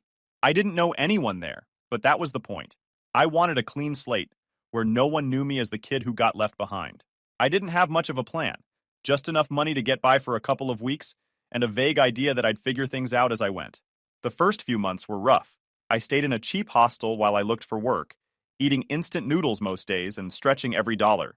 I'd pick up odd jobs, dishwashing, unloading trucks, cleaning offices, just to keep the lights on. I barely slept, partly because the hostel was noisy, but mostly because I couldn't stop thinking about whether I'd made the right choice. Was it stupid to cut ties with everyone and start from scratch? But every time I thought about reaching out to my brothers, I'd remember those awkward calls, the excuses, and the way they let me down when I needed them most.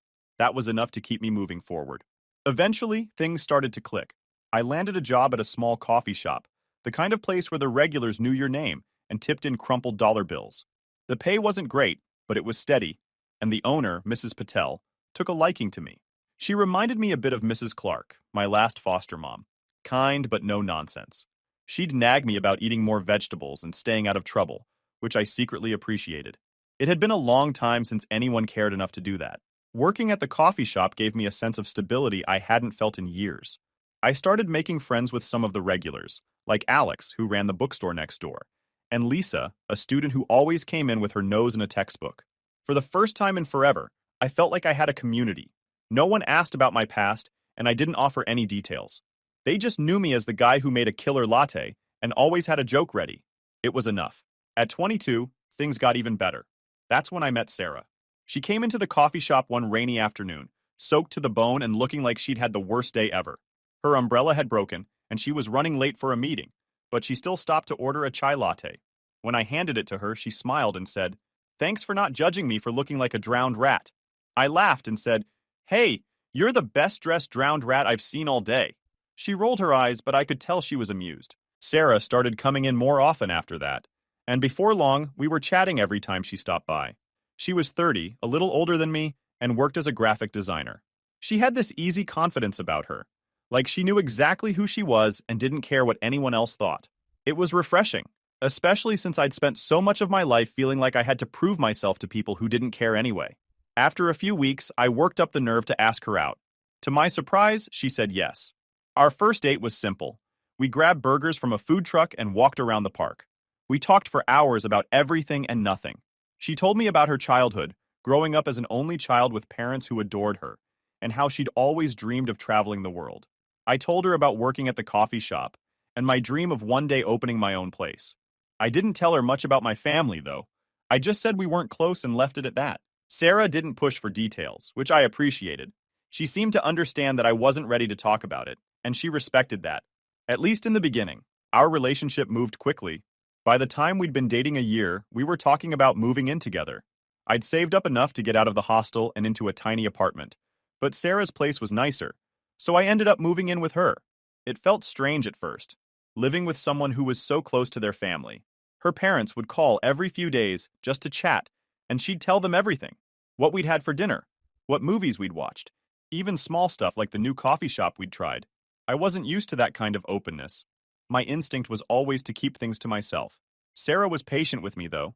She'd invite me to family dinners and holidays, and while I felt like an outsider at first, her parents went out of their way to make me feel welcome. Her dad was the kind of guy who could strike up a conversation with anyone, and her mom always made enough food to feed an army. It was nice, but it also made me feel a little off, like I was getting a glimpse of something I'd never had and probably never would. After a while, Sarah started bringing up the idea of reconnecting with my family. "Don't you think it would be nice to have them in your life again?"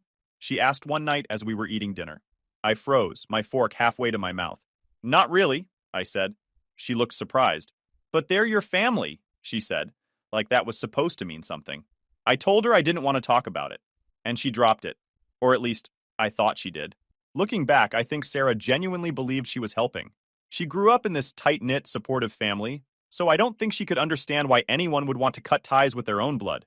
To her, family was everything.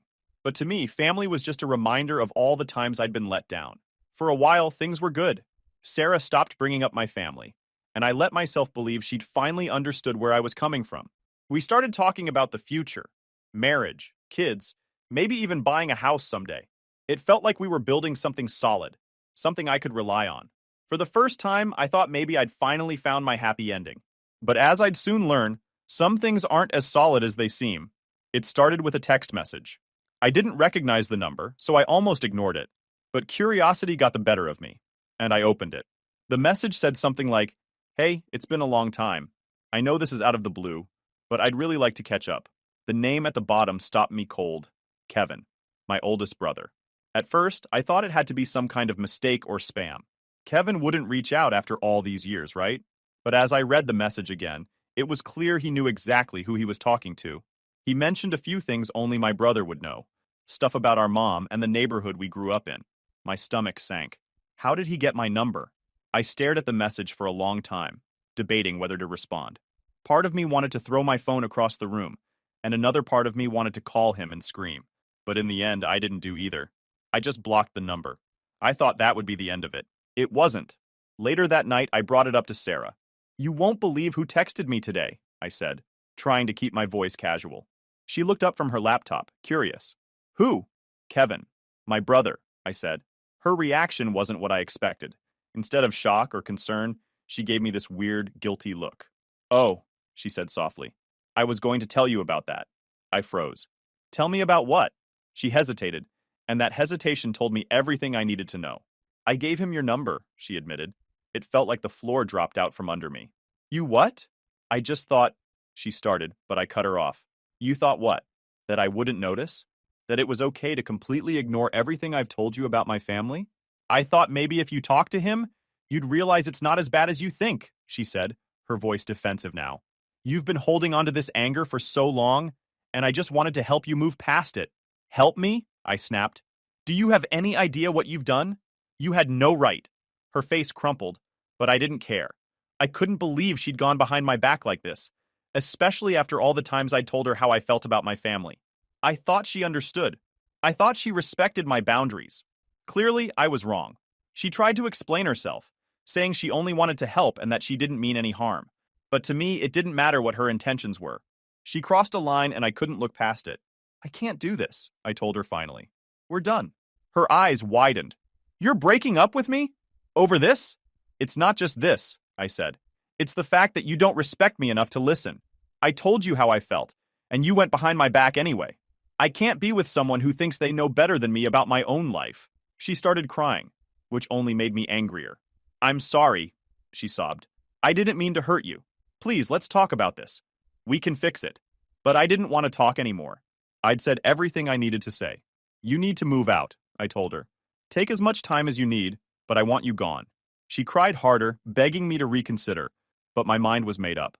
Trust is everything in a relationship, and once it's broken, there's no going back. At least not for me. The next few days were a blur. Sarah moved out of our apartment, taking her things one box at a time. I tried to avoid being there while she packed. It was too painful to watch, even though I knew I'd done the right thing. Her parents started calling me, which only made things worse. They left voicemail after voicemail, saying Sarah was heartbroken and didn't understand why I was being so harsh. They argued that she had good intentions and didn't deserve to be punished for one mistake. But it wasn't just one mistake. It was a betrayal of trust. And if they couldn't understand that, there was no point in trying to explain it.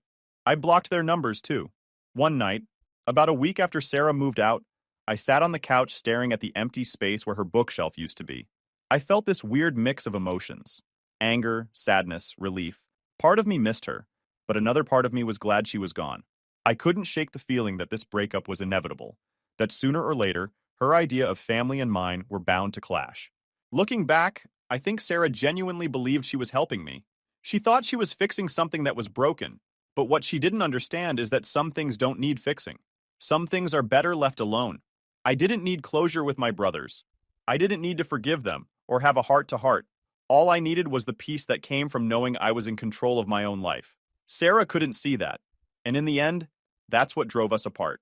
After Sarah moved out, I thought things would settle down. I was wrong. If anything, the drama just ramped up.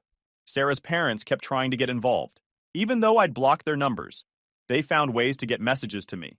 One time, they showed up at the coffee shop while I was working. I had no idea they'd come until Mrs. Patel came to the back and told me, "There's a couple asking for you. They seem upset." My heart sank. I already knew who it was.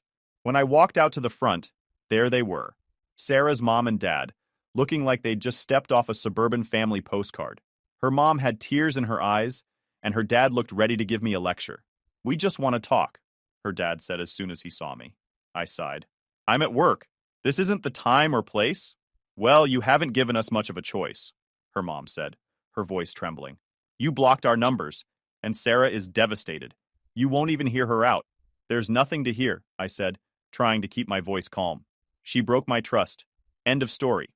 Her dad stepped forward, clearly trying to intimidate me. "Do you know how much she's been crying? She made a mistake, but she didn't do it out of malice.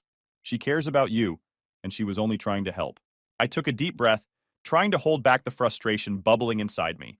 "Look," I said, "I'm sorry she's hurting, but that doesn't change what happened. I made my boundaries clear, and she ignored them. That's not something I can just get over." "But you're throwing away years of a relationship over one incident," her mom said, almost pleading now. "She's in therapy, you know. She's trying to understand why she did what she did. Doesn't that mean anything to you?" "It doesn't change what she did," I replied. "I need you to leave now. I'm not discussing this any further." Mrs. Patel must have sensed the tension, because she came out from the back and gently but firmly told them they needed to leave. I felt bad that she had to get involved, but I was grateful she had my back. As they left, her dad muttered something about me being cold and ungrateful. I just shook my head and went back to work. That wasn't the end of it, though. Sarah herself started sending me letters. At first, I ignored them. I didn't even open the first few, just tossed them in the trash. But one day, curiosity got the better of me, and I opened one. In the letter, she apologized again for what she'd done. She said she regretted crossing my boundaries and wished she could take it back. But she also doubled down on her reasoning, saying she still believed I needed to confront my past. "I just wanted you to have the chance to heal," she wrote. "I didn't mean to hurt you. I was trying to help." Reading that letter made me angrier than I thought it would. It wasn't that she was apologizing. That part was fine. But the way she kept framing it as if she knew better than me about my own life, that made my blood boil. She didn't understand that her version of help was the exact opposite of what I needed. I didn't respond to her letters. I didn't see the point. It was clear we were never going to see eye to eye on this, and dragging it out would just make things worse. I focused on work, on rebuilding my routine without her. Some days were easier than others. There were moments when I'd think about texting her or calling her, just to see how she was doing. But I knew better. Once trust is broken, it's almost impossible to fix. Around this time, my brothers started trying to contact me more persistently. Blocking Kevin's number hadn't been enough. They found me on social media too. I'd deleted my accounts years ago, but apparently Kevin had gotten David involved, and David wasn't blocked yet. I got a message from him that just said, "We need to talk." I deleted it without replying, but the message lingered in my head for days. What did they want? Why now? I couldn't shake the feeling that Sarah's meddling had opened a door I'd worked hard to keep closed.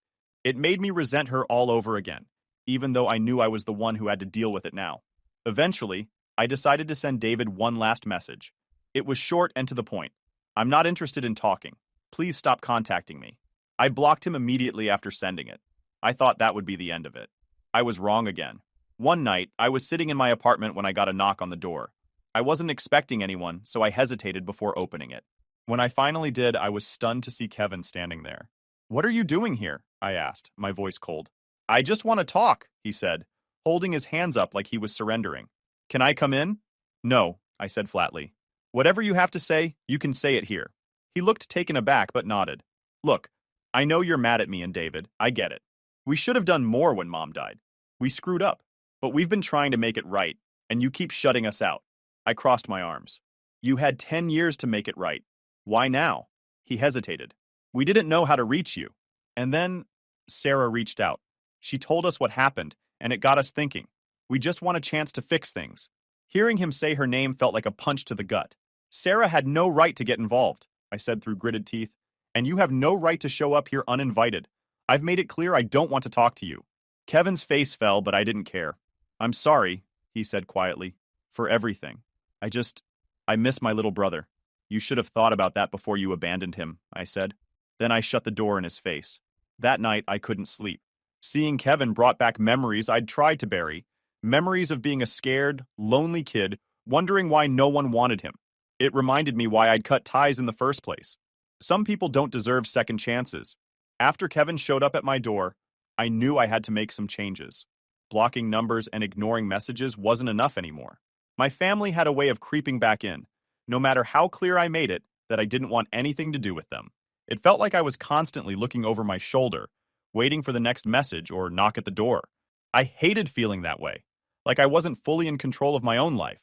The first thing I did was talk to my landlord. I explained the situation, leaving out some details, and asked if there was any way I could get out of my lease early. He wasn't thrilled, but after I offered to cover a month's rent as a penalty, he agreed. I started looking for a new place immediately, focusing on neighborhoods farther from where Kevin might think to look. Within a week, I found a small studio apartment on the other side of town. It wasn't much, but it was mine. And most importantly, it was a fresh start. Packing up my old place was bittersweet. As much as I wanted to leave, this apartment had been my first real home after foster care. It was where I'd started rebuilding my life, piece by piece. It was where I met Sarah, where I'd thought for a while that I could finally have something stable. Leaving it felt like leaving behind a chapter of my life, one that had been both painful and hopeful in its own way. The move helped more than I expected. Being in a new place with new surroundings gave me a sense of freedom I hadn't felt in a long time. For the first time in weeks, I felt like I could breathe again. I threw myself into work, picking up extra shifts at the coffee shop and saving up for the future. Mrs. Patel noticed I was working harder than usual and pulled me aside one day. "You okay?" she asked, her eyes full of concern. "Yeah," I said, forcing a smile. "Just keeping busy." She didn't push, but I could tell she didn't fully believe me. Still, her kindness meant a lot. It reminded me that not all relationships had to be complicated or painful. Some people just cared because they wanted to, no strings attached. Sarah, of course, didn't give up right away. Even after moving, I got a couple more letters from her, forwarded to my new address. I didn't bother opening them. I knew whatever she had to say wouldn't change anything. I'd made my decision, and I wasn't going to second guess it. I kept telling myself that trust was the foundation of any relationship, and once it's broken, there's no going back. It was hard, though. Some nights I'd lie awake thinking about the good times we'd had and wondering if I'd been too harsh. But deep down, I knew I hadn't. What she'd done wasn't just a mistake. It was a fundamental disregard for who I was and what I needed. As for my brothers, I didn't hear from them again after Kevin's visit. Whether they'd finally gotten the message or were just waiting for the right moment to try again, I didn't know. And honestly, I didn't care. The more time passed, the more I realized how much lighter I felt without them in my life. I wasn't carrying around that anger and resentment anymore, not because I'd forgiven them, but because I'd finally accepted that I didn't need them. Their opinions, their guilt trips, their attempts to reconnect, none of it mattered. I was done letting them have power over me. One day, about 6 months after Sarah and I broke up, I got an email from an old friend I hadn't talked to in years. It was someone I'd met during my time in foster care, a guy named Marcus. He'd been a couple of years older than me, and we'd lost touch after he aged out of the system.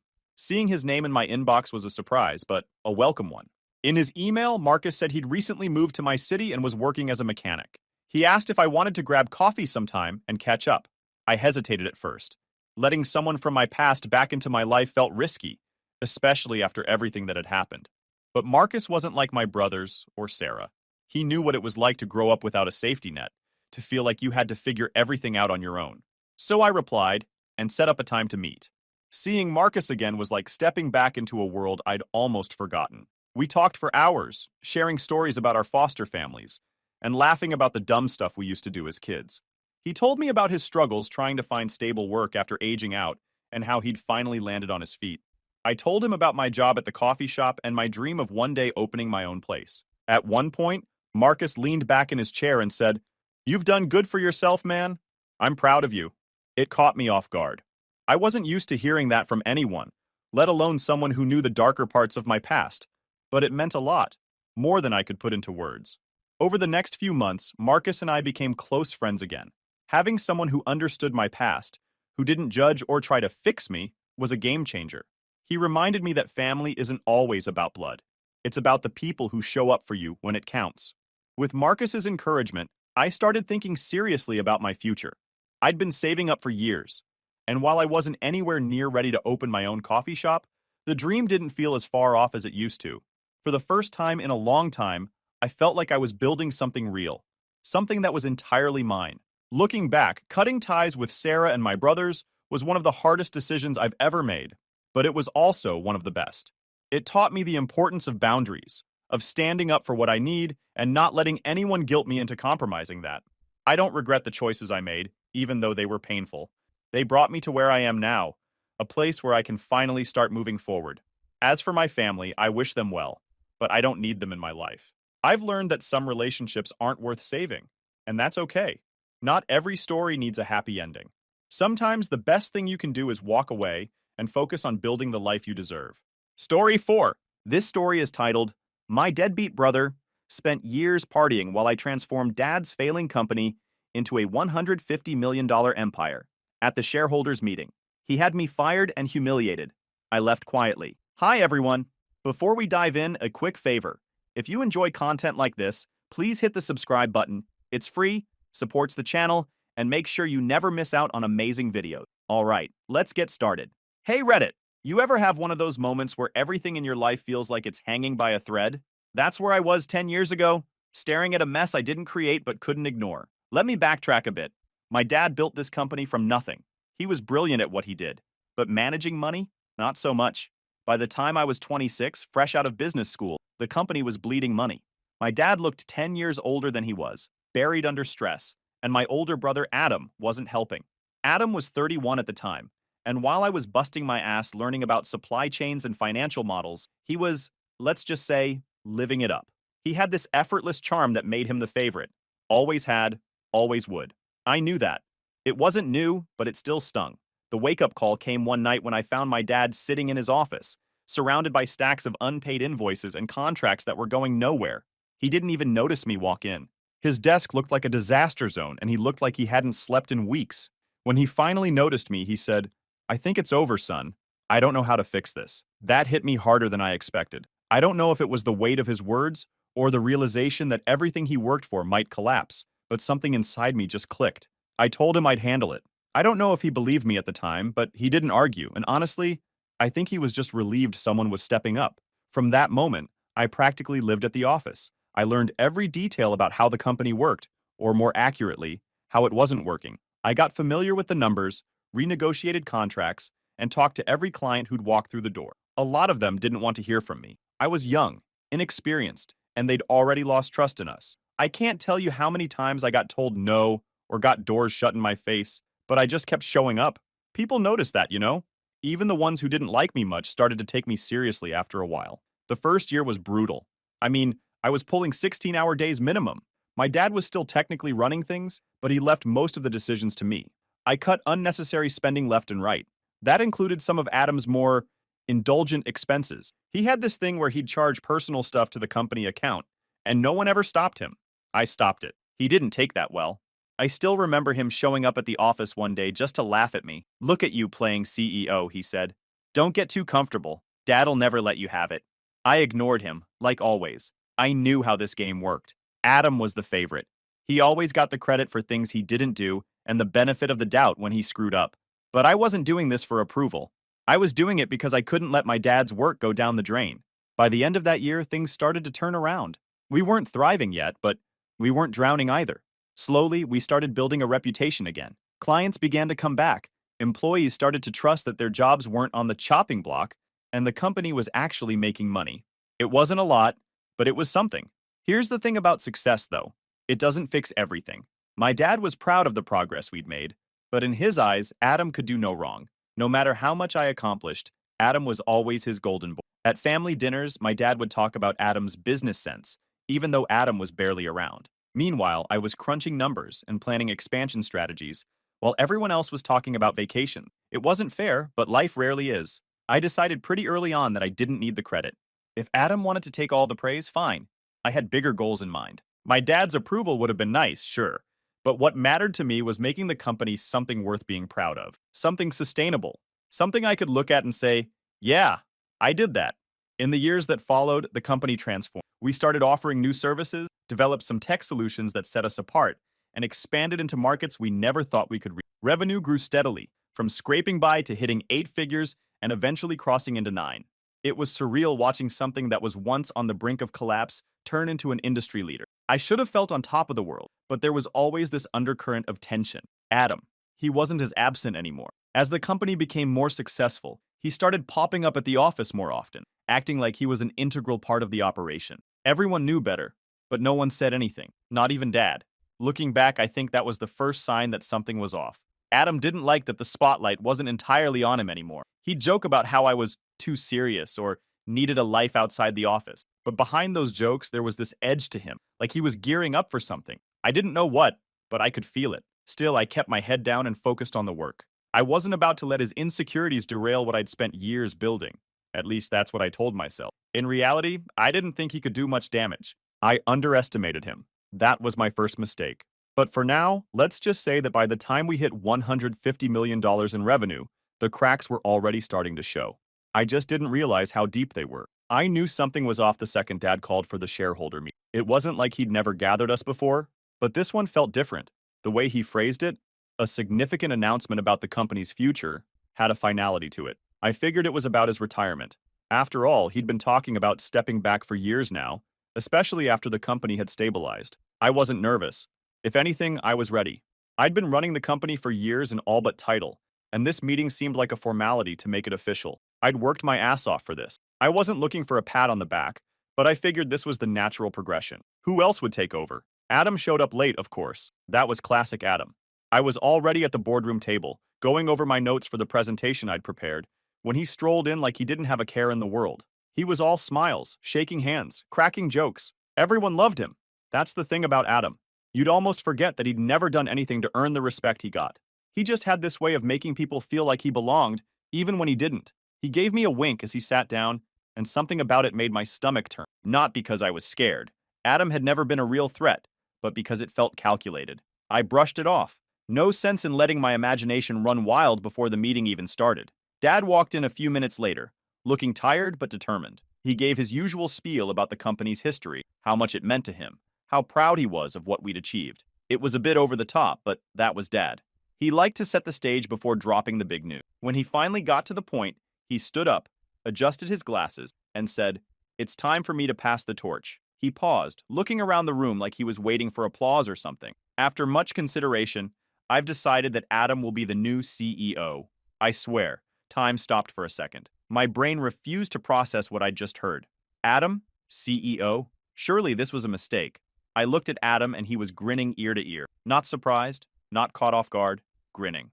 That's when it hit me. He'd known. He'd known all along. I didn't have time to dwell on it because Dad kept going.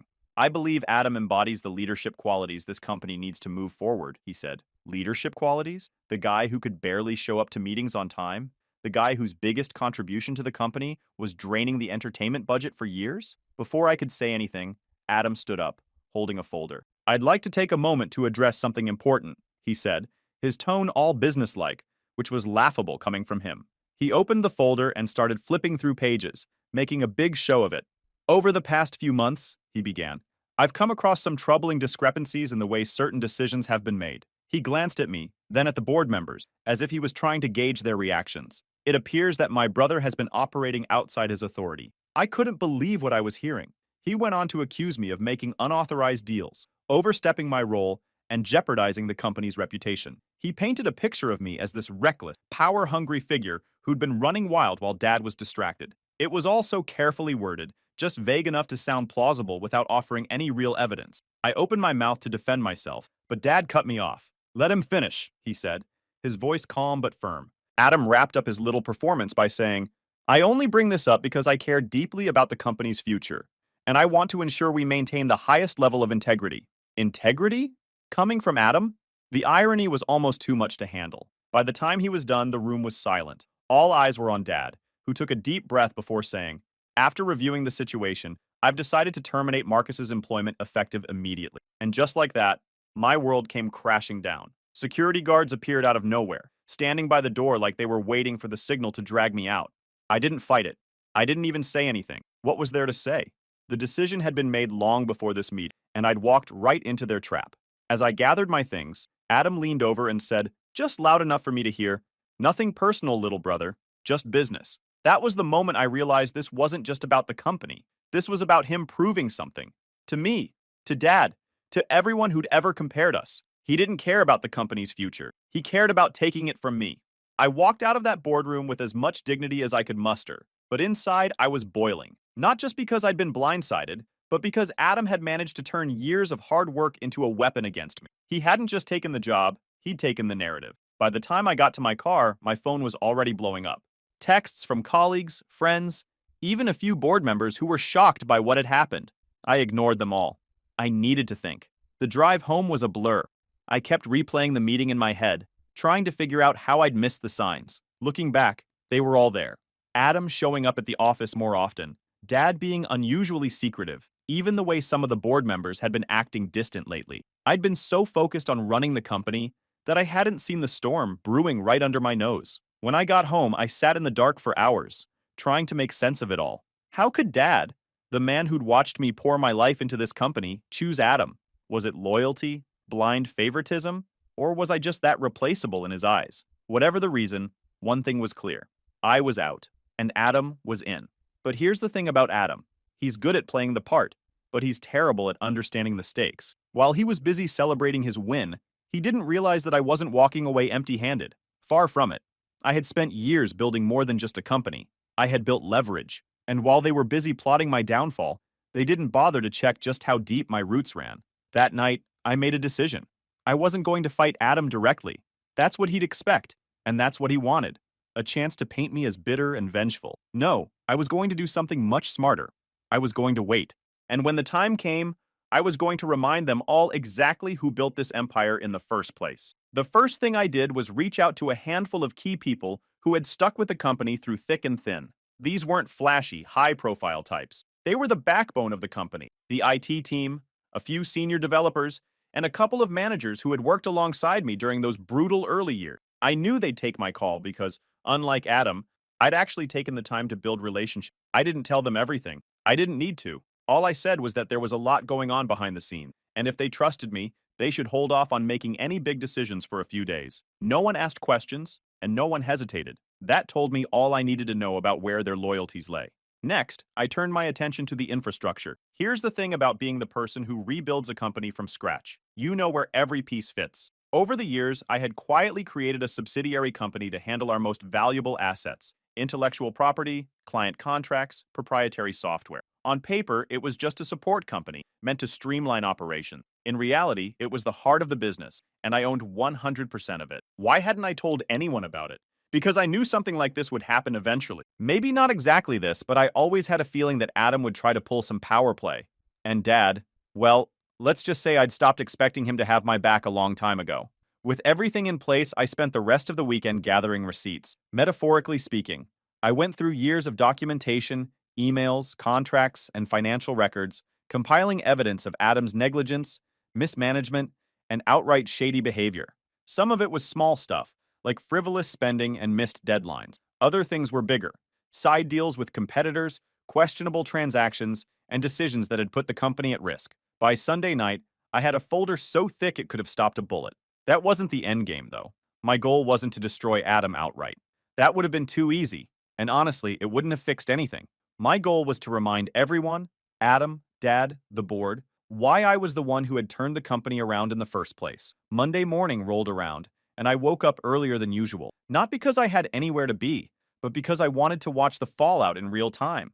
I brewed some coffee, set up my laptop in my home office, and logged into the company's internal network. Yes, I still had access. You'd think a guy like Adam, with all his leadership qualities, would have thought to revoke my credentials immediately. But no. The first thing I did was activate the failsafe I'd built into the system years ago. It wasn't anything malicious, no viruses or anything like that. It was just a little script that redirected all internal communications to a secure server I controlled. Emails, memos, meeting invites. It all flowed through me. Then I turned my attention to Adam's computer. Again, no hacking required. He hadn't even bothered to change his password. It was still the same one he'd been using since college. I uploaded a video file to his desktop and set it to autoplay the moment he logged in. The video? a highlight reel of his worst decisions, complete with timestamps and supporting documents. It wasn't flashy or over the top, just a cold, hard reminder of his incompetence. By 8:15 a.m., the chaos had begun. I watched through the security feed as Adam strolled into the office, looking smug as ever. He sat down at the CEO's desk, powered up his computer, and leaned back in his chair like he owned the place. A second later, the video started playing. At first, he looked confused. Then his face turned red. He slammed the keyboard a couple of times, trying to close the file, but it wouldn't budge. Every screen in his office displayed the same video on loop. Meanwhile, the notifications started. One by one, emails began flooding the inboxes of board members, department heads, and key investors. Each email contained a piece of evidence I'd collected, accompanied by a short explanation of how Adam's actions had hurt the company. I made sure to keep the tone professional. No accusations, just facts. Down in the lobby, federal agents walked in. I'd tipped off the authorities about some of Adam's more questionable financial activities, and they were eager to have a chat with him. The cherry on top? An email from the IT department announcing their resignation. They had all signed contracts with my subsidiary and were officially no longer employees of the company. The email ended with a simple line: "We stand with the person who built this company." I watched as Adam tried to keep it together. He called for IT support, but no one answered. He called Dad, but Dad's phone went straight to voicemail. He even tried to call me at one point. I didn't pick up. By mid-morning, the board had convened an emergency meeting. Adam was summoned, and from what I could see on the security feed, it wasn't a friendly chat. I didn't need to hear what was said in that room to know how it ended. By noon, Adam was escorted out of the building. Watching it all unfold, I didn't feel smug or vindicated. If anything, I felt calm. This wasn't about revenge, it was about balance. Adam had spent years coasting on charm and manipulation, but when it came down to it, he couldn't back it up. And Dad? Well, he'd made his choice. I had no idea what would happen next, but one thing was certain: the game had changed. And for the first time in a long time, I was holding all the cards. It didn't take long for the news to spread. By the afternoon, employees were whispering about federal agents showing up, IT walking out, and the CEO being escorted out of the building. In the age of instant communication, this kind of chaos doesn't stay contained. By the next morning, rumors had turned into headlines. Company scandal rocks leadership team. No names yet, but everyone internally knew who they were talking about. The stock price tanked. It wasn't a gradual drop either. It was a free fall. Investors started pulling out as soon as they realized the company's core assets were no longer under its control. That was by design, of course. The subsidiary I'd created to house all of it had been legally independent for years, and now it was the backbone of my new operation. Adam had inherited a shiny, empty shell. Meanwhile, I kept my head down. I wasn't about to pop up in the middle of this and look like the guy rubbing salt in the wound. I'd already done enough to destabilize Adam's so-called leadership. The next move wasn't about me. It was about the people who actually made the company work. That morning, I sent out an email to all employees. It was short and to the point. Subject: a new opportunity. To all current staff, you've seen the events of the past day. Many of you are probably feeling uncertain about your future. I want you to know that your hard work and dedication haven't gone unnoticed. I'm offering you the opportunity to join a new organization where your contributions will be valued, your jobs will be secure, and you'll be working under leadership that prioritizes innovation and integrity. Your roles and benefits will remain intact, with enhanced support and opportunities for growth. If you're interested, you can find more details here. Link. No pressure. This is entirely your choice. Thank you for everything you've done. You deserve better, and I hope to provide it. Marcus. By the end of the day, my inbox was flooded with replies. People weren't just signing on. They were thanking me for giving them a way out. It was surreal, reading messages from folks who had stuck with the company through its darkest times, telling me they believed in me, not the organization that had just imploded. Over 93% of the staff accepted the offer within hours. Adam, on the other hand, wasn't faring so well. By midweek, the investigation into his financial activities had gone public. That's when the real dirt started coming out.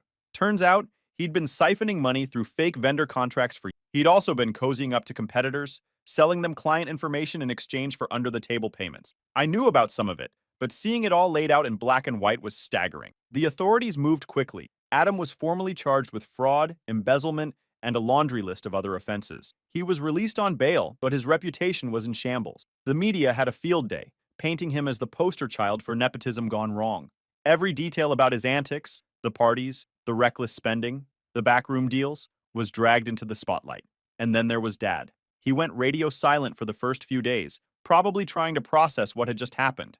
I can only imagine what it felt like for him, realizing the son he'd trusted and favored for decades, had turned out to be a liability of epic proportion. The board wasn't spared either. The investors who'd stuck around demanded answers, and the remaining members were scrambling to do damage control. But what could they say? The foundation of the company had been ripped out from under them. Everything that made the business valuable was now part of my new operation. That week, I held a meeting with the leadership team of my new company. These were the people who'd followed me out of the chaos: the IT director, the head of operations, a few key managers, and the core development team. We sat around a conference table in the new office space I'd quietly secured months earlier. It wasn't flashy, just a functional, modern setup with enough room to grow. First order of business, I said, is making sure everyone feels stable here. No surprises, no gimmicks. We've all been through enough of that. Heads nodded around the table. I could see the relief in their faces. For years, they'd been caught in the crossfire of bad decisions and favoritism. Now, they had a chance to do their work without the constant fear of what Adam might screw up next. The transition wasn't without its hiccups. There were legal hurdles, as expected, and a few clients needed extra reassurance that this was the right move. But overall, things went smoother than I'd anticipated. By the end of the month, we were fully operational, and I was finally able to breathe a little. Meanwhile, the original company continued its downward spiral. With no assets, no leadership, and no clear path forward, it became a cautionary tale in the business world. The stock price, which had been artificially inflated by years of hype, was now worth pennies. Investors bailed, lawsuits piled up, and the remaining employees scrambled to find other jobs. Adam, predictably, tried to spin the narrative in his favor. He gave an interview to a local paper, claiming he'd been set up and that the investigation was politically motivated. It didn't land. By that point, the evidence against him was overwhelming, and even Dad didn't come to his defense publicly. Justice, in this case, wasn't about destroying Adam. It was about accountability. For too long, he'd been leaving other people to clean up his messes. This time, there was no one left to bail him out.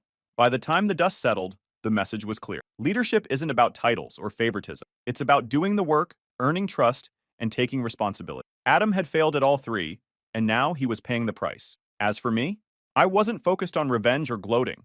I was focused on building something new, something that wouldn't be tied to the mistakes of the past. The fallout had been messy, but it had also been necessary. Sometimes the only way to fix something broken is to tear it down and start over. A week after Adam's public downfall, I got the call I knew was coming. It wasn't from Adam, though. It was from Dad. He'd been keeping his distance ever since everything went sideways, but I figured it was only a matter of time before he reached out. The message he left on my phone was short and to the point. "We need to talk. Your mother and I are coming to see you tomorrow." I didn't reply. What was there to say? I knew exactly why he was calling. It wasn't to apologize, and it definitely wasn't to admit he'd made a mistake. No, this was about the fallout, the tanked stock price, the lawsuits, the investors bailing, and the fact that his entire retirement fund was now tied up in a company that was circling the drain. The next morning, right on time, Dad and Mom showed up at the office of my new company. I deliberately kept the location low-key, but I wasn't trying to hide. They found me easily enough. When they walked in, it hit me how much they'd aged in just a week. Dad looked like he hadn't slept in days, and Mom, well, she looked like she'd been crying. A lot. They both sat across from me in the small conference room, the tension so thick you could have cut it with a knife. Dad was the first to speak. "Marcus," he began, his voice strained. "You've made your point, but we need to figure out how to fix this." I leaned back in my chair, crossing my arms. "Fix what, exactly?" I asked. "The mess Adam made? The company you let him destroy? Or the fact that your retirement fund is worthless?" Mom flinched, and Dad's face tightened. "This isn't the time for blame," he said, trying to keep his composure. "We're family. We need to come together and figure this out." I almost laughed. Now he wanted to talk about family? After years of letting Adam walk all over me? After firing me in the most humiliating way possible? Now he was interested in unity? "You don't get to play the family card now, Dad," I said, keeping my tone even. "You made it pretty clear where your loyalty lies." He sighed heavily, running a hand over his face. "I didn't know what Adam was doing," he said. "Didn't you?" I shot back. "You might not have known the details, but you knew he wasn't qualified. You knew he was spending money he shouldn't have been. You knew he wasn't showing up half the time, and you let him take over anyway." Mom started to speak, but I held up a hand to stop her. "Don't," I said, shaking my head. "You don't get to defend him either. You both made this bed. Now you want me to clean it up?" There was a long silence. Finally, Dad said, "Your mother and I are in a bad spot. Everything we've saved is tied up in that company. If we don't figure something out, we could lose the house." And there it was, the real reason for it wasn't about Adam or the company. It was about money. I took a deep breath, leaning forward on the table. "I'm going to help you," I said. Relief washed over their faces, but I wasn't done. Here's how it's going to work, I continued. I'll buy your shares in the company at their original value. That'll give you enough to keep the house and retire comfortably. But there are conditions. Dad frowned. What kind of conditions? First, I said, you both sign a non-disclosure agreement. That means no talking to anyone, friends, family, reporters, about what happened with Adam or the company. Second, you retire quietly. No more meddling, no more trying to fix things. And third, the money comes with strings attached. You'll get a monthly allowance, and any major expenses have to be approved by a trustee. Mom looked like she wanted to protest, but Dad put a hand on her arm. That seems extreme, he said carefully. Extreme, I repeated, leaning back in my chair. Dad, this is me being generous. I don't owe you anything. After everything that's happened, I could have walked away and left you to deal with the mess you made. But I'm not doing this for you. I'm doing it because deep down, I still care about this family, even if you don't deserve it. That last line hit harder than I expected. For a second, I thought Dad was going to argue, but then he nodded slowly. Fine, he said. We'll sign whatever you need us to sign. Mom looked at him, wide-eyed. Leonard? It's the best we're going to get, he said, cutting her off. I stood up, signaling that the meeting was over. I'll have the papers ready by tomorrow. Once you've signed, the funds will be transferred within 48 hours. They stood too, and for a moment, we just stared at each other. This was the man who'd always told me to take responsibility, to own my mistakes, to be better. And here he was, broken and defeated, asking for a bailout from the son he'd overlooked for years. As they left, Dad turned back and said, "You're a better man than I gave you credit for." I didn't respond. Words didn't mean much to me anymore, not from him.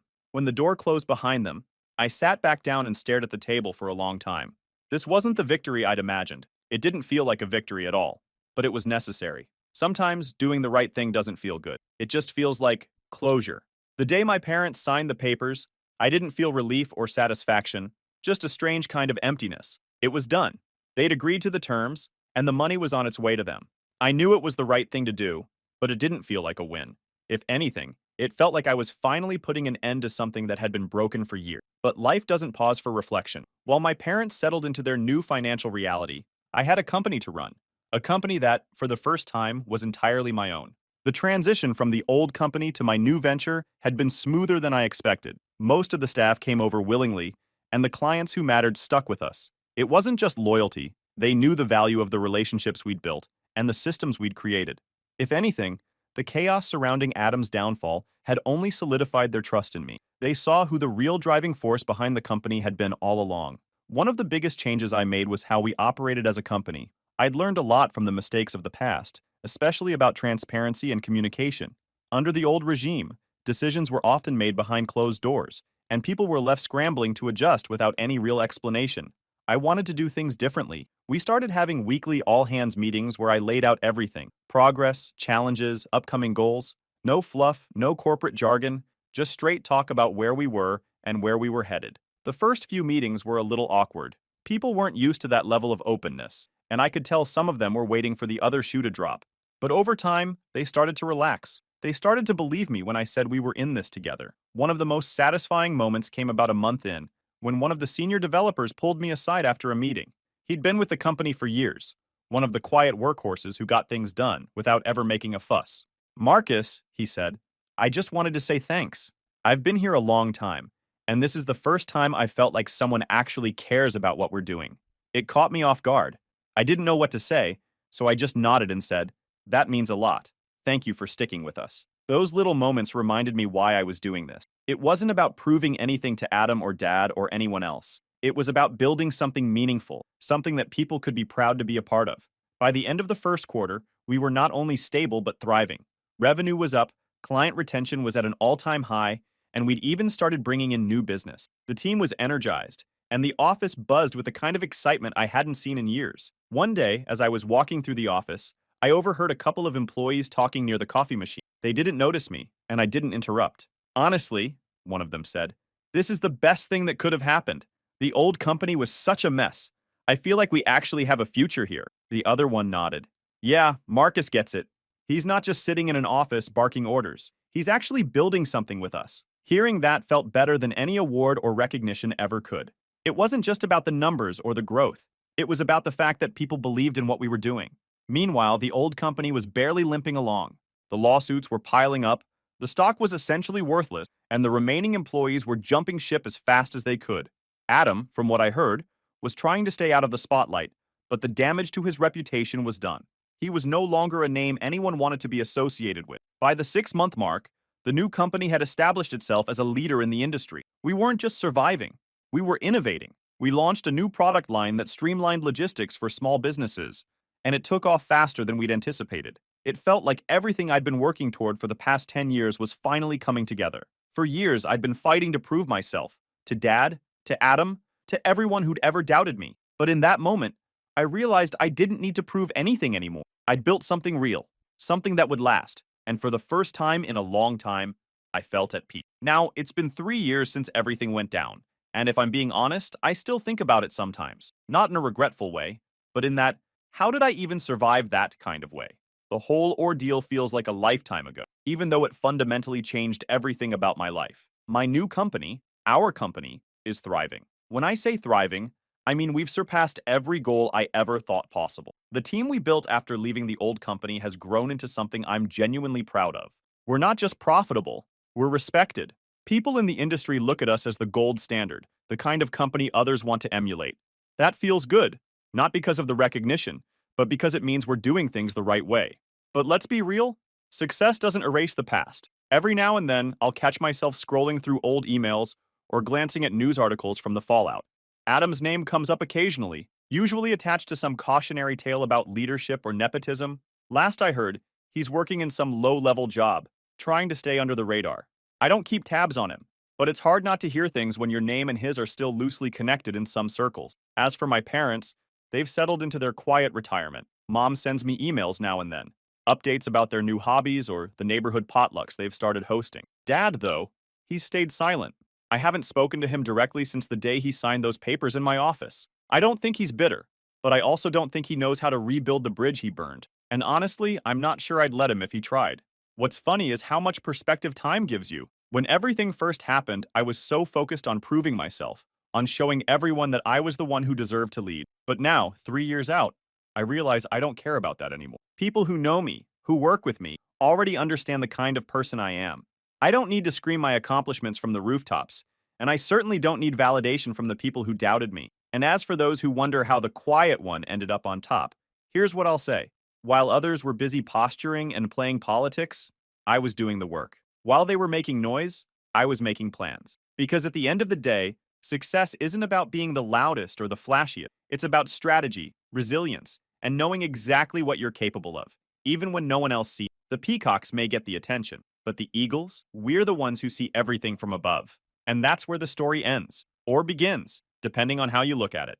Thanks for sticking around. Let me know if you've got questions, thoughts, or stories of your own to share. Story 5. My ex-wife left me and our babies to find real love, built a new family, then demanded I pay her husband's kids' summer camp.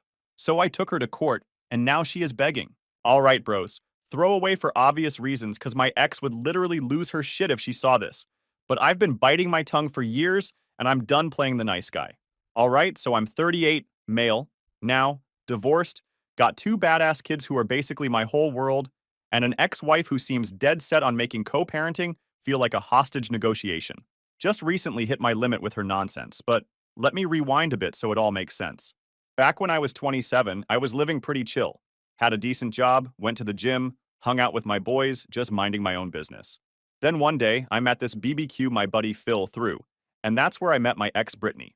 She was across the yard, laughing at something, looking like she stepped out of a commercial. I made some dumb joke about the burgers being extra crispy, and she actually laughed. Thought I was being smooth. 8 months later, we're married. Yeah, I know. Hindsight's 2020. At first, it wasn't bad. Not amazing, but not a disaster either. Then she got pregnant with our son, Declan, and I was over the moon. Like, genuinely the happiest I'd ever been. I still remember holding him for the first time. Little guy had my eyes and her nose, and I just stood there with him wrapped up like a Chipotle burrito, trying not to cry. Those early days were wild. I'd work all day, come home, and still pull the night shifts so she could sleep. One night, Declan just wouldn't chill. I walked circles around the living room for like 3 hours straight, singing everything I could remember. Dude finally passed out on my chest, and I just froze. Didn't want to move, didn't want to wake him, and honestly didn't care that I had work in the morning. I felt like, yeah, this is where I'm supposed to be. But something shifted after those early weeks. Brittany just changed, became distant, started finding flaws in everything I did. I'd come home from pulling overtime to help with baby expenses, and she'd barely look up from her phone. "You didn't fold the laundry right," she'd say. "The baby's been fussy all day, and you're just now walking in? Must be nice to escape." I'd be standing there, exhausted from a 10-hour shift, wondering what the hell happened to us. Still, I tried. Made breakfast before work, took night shifts with Declan, tried planning date nights. Nothing worked. There was this one night, maybe 3 months after Declan was born. I planned this whole surprise for her. Got my mom to watch the baby, made reservations at the restaurant where we had our first date, even bought her this necklace she'd been eyeing before she got pregnant. I was hyped, thinking this would be our turning point. I came home early with flowers, told her to get dressed up. Her response? She sighed like I'd just asked her to climb Everest. "I don't feel like going out. Can't we just order pizza?" I tried to hide my disappointment. I thought it would be nice to have some time, just us. Mom's already on her way to watch Declan. She rolled her eyes. "Fine. Give me 30 minutes. Those 30 minutes turned into an hour of her scrolling on her phone while half-assedly getting ready. Dinner was awkward as hell. She spent most of it texting, barely making conversation. When I gave her the necklace, she said, "Thanks," with all the enthusiasm of someone being handed a grocery receipt, then asked if we could go home because she was tired. I remember driving home in silence, the necklace box burning a hole in my pocket, wondering if this was just a phase or if my marriage was already over. Then boom, she was pregnant again just as Declan was turning 1. That's when the real mess started. She'd be texting constantly, but if I walked in the room, she'd flip the phone over. Classic sketchy behavior. I'd ask who she was talking to, and she'd get defensive. "What? I'm not allowed to have friends now? You're so controlling." I wasn't born yesterday. Something was off. The pit in my stomach got bigger every day. One night, I got up to check on Declan and saw the glow of her phone in our dark bedroom. It was 2 a.m. Who the hell texts at 2 a.m. except someone you're into? I didn't say anything but started paying more attention. She'd take her phone to the bathroom, step outside for fresh air during dinner. All the classic signs. After our daughter Zara was born, things got real shady. One night, Brittany's phone lit up while she was in the shower. Message from some guy named Jason at work. "I miss talking to you too." Not subtle. Emotional cheating, no doubt. I didn't confront her right away, just observed. She started pulling away even more, always on her phone, cold as ice. One night after the kids were down, I brought it up. "Something's off. We don't talk. We don't connect. Feels like we're just roommates now." She didn't even blink. "I'm tired. I pushed out 2 of your kids in 2 years. Sorry, I'm not in the mood to play happy wife." "This isn't about playing anything," I said. "It's about basic respect." She snapped, "Maybe you should have thought about that before getting me pregnant again." I just stared at her. "We both wanted Zara. Whatever. I'm going to bed." And just like that, the switch flipped. I was done chasing something that wasn't there anymore. But I kept showing up for the kids, handled what needed handling. But I stopped expecting anything from her. She wasn't my partner anymore, just someone I shared a roof with. And honestly, the silence was easier than the constant digs and cold shoulders. 4 months after Zara was born, I come home from work and there's effing divorce papers on the kitchen table. No discussion, no attempts at counseling, just, "I'm done. I deserve better than this," she told me, standing there like she was the victim. "You're cold and unavailable." I wanted to scream. I wanted to show her the 57 unanswered texts I'd sent her over the past month, asking if she was okay, if we could talk, if there was anything I could do. I wanted to point out I was the one getting up with the baby at 3 a.m. while she was too tired. But I looked at my kids, Declan barely 2 and baby Zara, and knew a nasty divorce would fuck them up. I remember that day like it was burned into my brain. I'm in the kitchen, holding the divorce papers, and it's quiet. Too quiet. Declan's on the floor building something with his blocks. Zara's knocked out in her swing, and I'm just standing there, looking at the end of the life I thought I was building. But frankly, I was already out. Emotionally, I'd been gone for a while. I looked at her and asked, "So, is there someone else? Jason?" She didn't flinch, just said, "This isn't about another person. It's about us not working." It wasn't a denial. I knew then what I'd suspected for months. So I swallowed my pride and agreed to a 50-50 split of everything. Assets, custody, no child support since we both had decent jobs. I remember signing those papers feeling like I'd just cut out part of myself and handed it over. The hardest part was moving out, setting up a little place nearby, and sitting alone that first night while my kids slept across town. I sat on the floor of my new apartment, Just a mattress, a TV on a milk crate. I scrolled through pictures of the kids on my phone until the battery died, then just sat in the dark, wondering how the hell my life had imploded so quickly. Those early single dad days were brutal. I'd be pumped to see the kids, then instantly overwhelmed juggling a toddler and a baby. First time Zara got sick, I panicked and called my mom at 2 a.m. She calmed me down, told me it was just a fever. I stayed up all night watching her breathe. By morning, she was fine, and I knew I could handle this. The custody exchanges were awkward af in the beginning. We'd meet in the parking lot of a Starbucks, barely making eye contact as we transferred car seats and diaper bags. Declan would cry sometimes when I had to leave him, which effing gutted me. Zara was too young to understand what was happening, but Declan knew something was wrong. "Why don't you live with us anymore, Daddy?" he asked one day, his little face serious. "How do you explain divorce to a 2-year-old? Mommy and Daddy love you very much, but we decided we can be better parents living in different houses." He thought about this for a minute. "Can I have 2 rooms?" Kids, man. Resilient as hell. About a year after our divorce was final, Brittany met a new guy named Derek. Surprisingly, she didn't run to Jason, which basically showed me her true color. This dude Derek walks around like he's God's gift to parenting, despite being a part-time marketing consultant, which really means he works like 20 hours a week while Brittany pays most of the bills. They got married when Declan was 4 and Zara was just 2. And suddenly my kids had a stepsister, Lyra, who's the same age as Declan. Then they popped out another kid, Nathan, who's now 7. The first time I met Derek was at a preschool drop-off. I was helping Declan hang up his backpack when this dude in an Ed Hardy shirt, in 2016, seriously, walks up with Brittany. "Hey, you must be the ex," he said, extending his hand with this smirk that made me want to punch him. "I'm Derek. Heard a lot about you." I shook his hand, keeping it brief. Wish I could say the same. He laughed too loudly. "Well, the kids seem great. Declan's been teaching Lyra how to build with Legos. They're like 2 peas in a pod." Something about the way he said it, like he was already claiming my son, made my jaw clench. But I kept it civil for Declan's sake. "That's nice. Declan's always been good at sharing," I said, ruffling my son's hair. I still remember the first time I dropped the kids off at their new place after their wedding. Brittany had decorated the front door with this wooden sign that said, "The Johnson-Ellis Blended Family," with all their names painted in different colors. My last name nowhere to be found, even though it's literally my kid's last name too. I said nothing. Just another battle not worth fighting. The real kick in the nuts was when Declan came home one weekend and casually mentioned Daddy Derek. "Daddy Derek said he's going to teach me to ride a bike," he announced while we were eating dinner. I nearly choked on my pizza. "Who's Daddy Derek?" "Mom's husband," he said, like I was the idiot for asking. "He said I can call him Daddy Derek because he's like my other dad now." I had to step outside for a minute to collect myself. When I came back, I kept my voice light. "You know, bud, you already have a dad." "Me. It might be less confusing if you called him just Derek." Declan shrugged. "Mom said I have to call him Daddy Derek because it's respectful."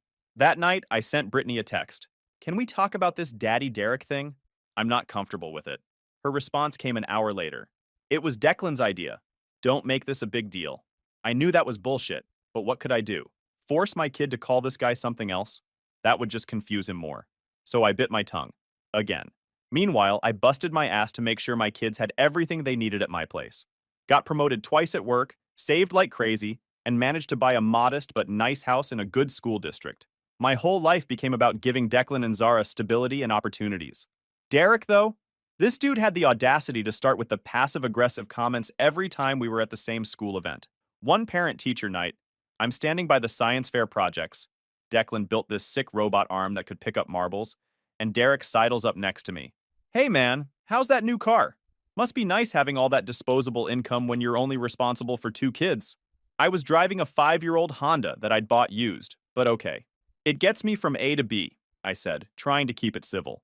"Some of us understand what sacrifice means for a blended family," he continued, gesturing to his designer watch that definitely cost more than my car payment. I just walked away. These interactions happened constantly, but I kept my cool. For the kids.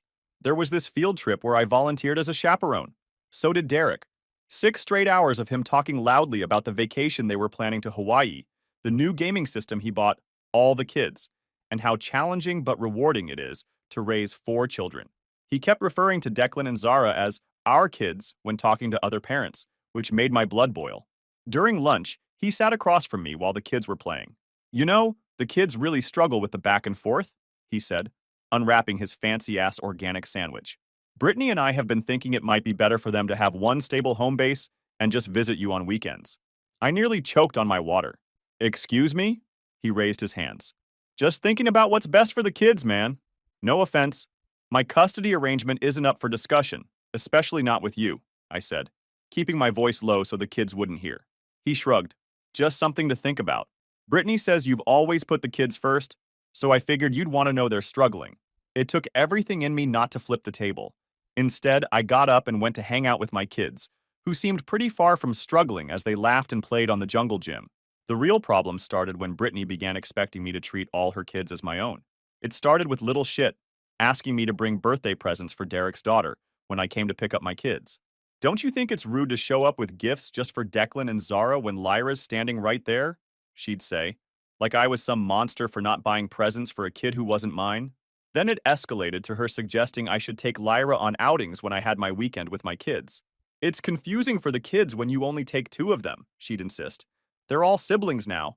I tried to be diplomatic at first. I'm glad they're close, but my time with Declan and Zara is limited, and I want to focus on them. That didn't fly with her. Wow, way to make a little girl feel excluded. Real mature. This guilt-tripping shit went on for years. I kept my boundaries firm, but still got painted as the villain. Meanwhile, when I'd pick up my kids, they'd talk about how Dad Derek bought them all tickets to Disney, or how they went on a ski trip as a real family.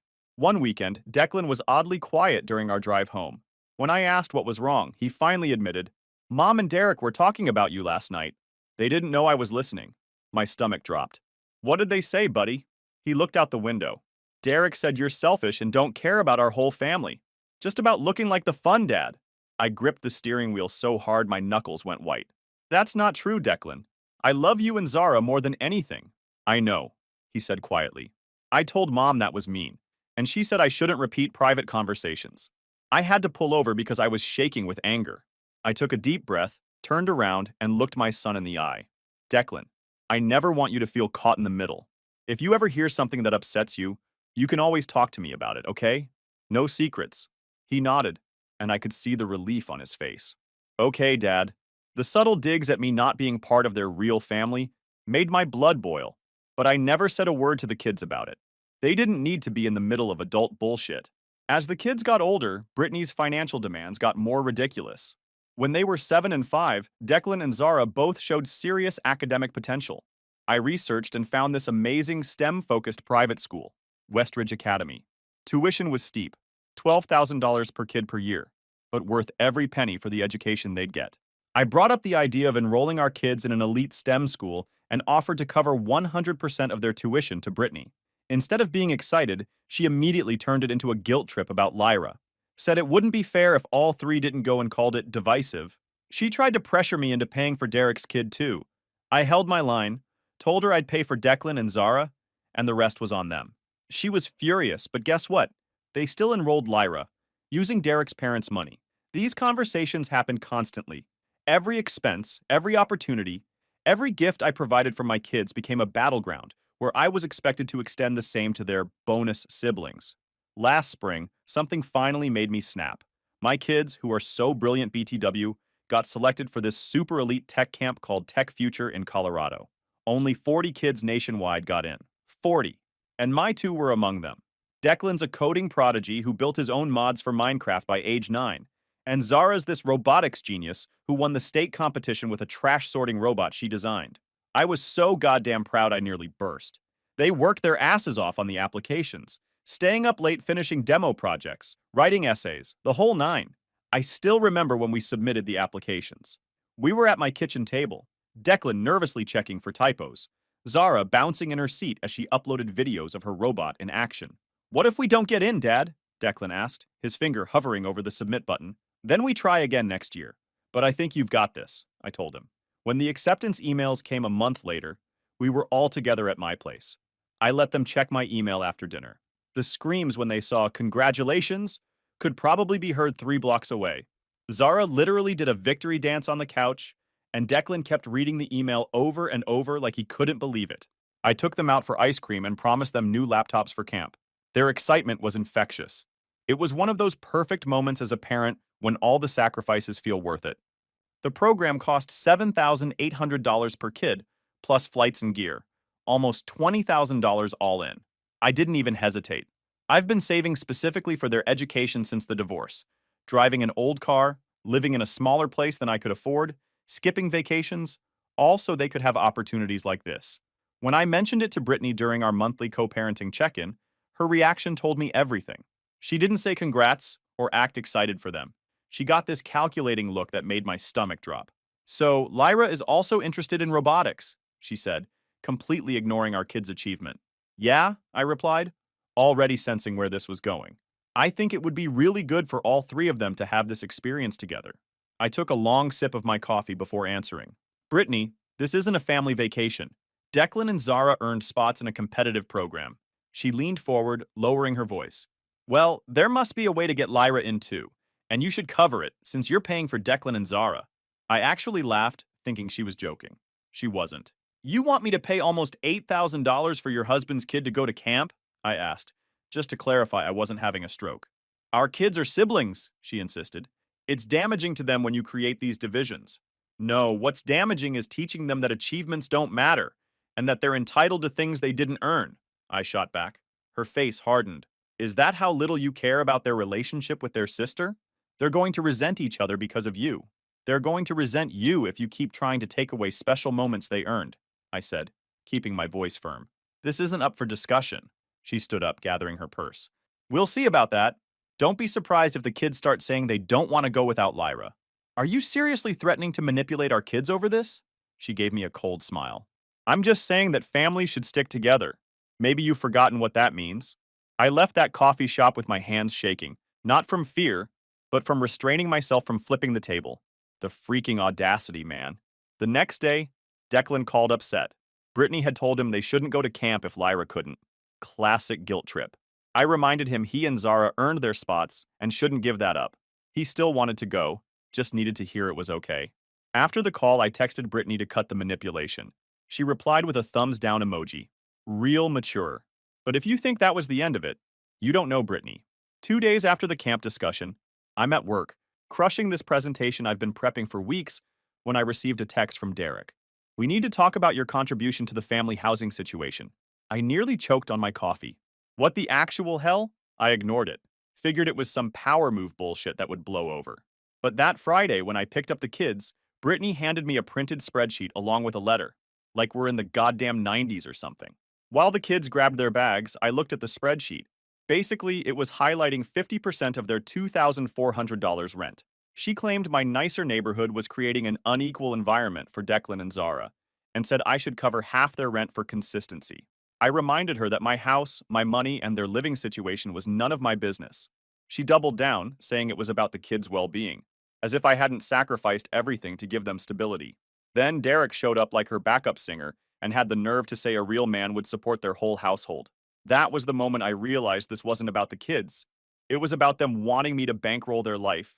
I felt a wave of heat rush through me. The effing audacity of this dude questioning my manhood while asking for my money. I've never been in a fight as an adult, but in that moment, I understood why people throw hands. You know what a real man does, Derek? I said, stepping closer. He pays his own bills instead of asking his wife's ex-husband to subsidize his lifestyle. Derek's face went red. Watch yourself, man. The kids are nearby. Then maybe don't start shit during pickup, I shot back.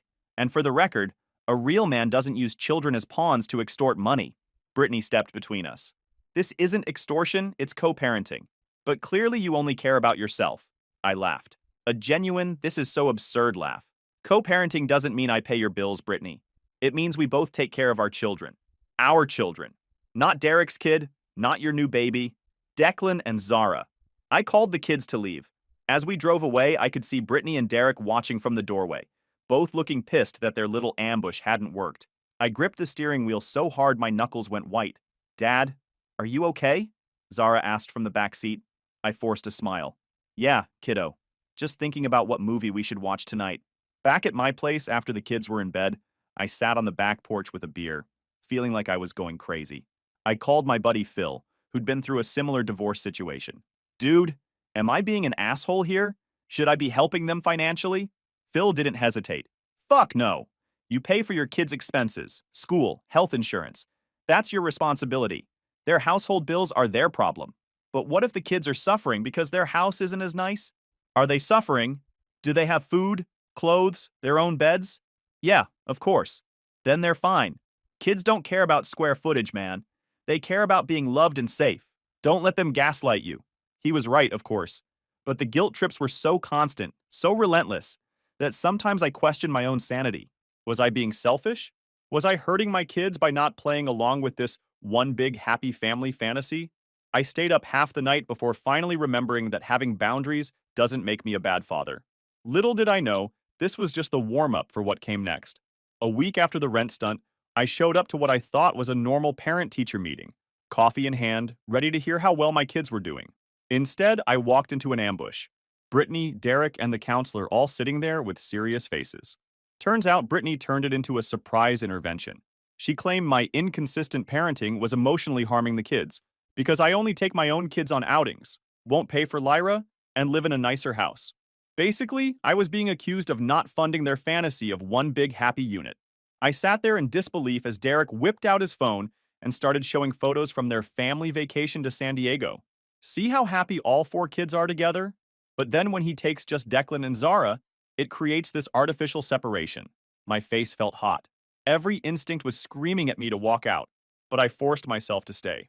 Brittany jumped in, acting like she was on stage, fake tears and all, claiming Declan came home crying because he felt guilty Lyra couldn't go to camp. Total fiction. The kid had been bouncing off the walls about it for weeks. Then Derek piled on, saying Zara's been acting out because I treat her differently from her siblings. The same guy who barely knows her schedule suddenly thinks he's got insight into her emotions. That's when I cut through the noise. I told them straight. Zara doesn't have siblings at my house. She has a brother, Declan. That's not confusing. That's the arrangement they agreed to when they signed the divorce papers. Brittany shot back, "You refuse to acknowledge their blended family reality." I reminded her their reality is two households. That's what they wanted. That's what we live. Then Derek leaned forward and said, "You're just threatened because they have a complete family with us. But punishing the kids because of your insecurity isn't fair." I locked eyes with him. A complete family? You mean the one where you tell my son you're stuck with him? The one where my daughter gets guilt-tripped for being accepted into a program she earned on her own? That's your definition of complete?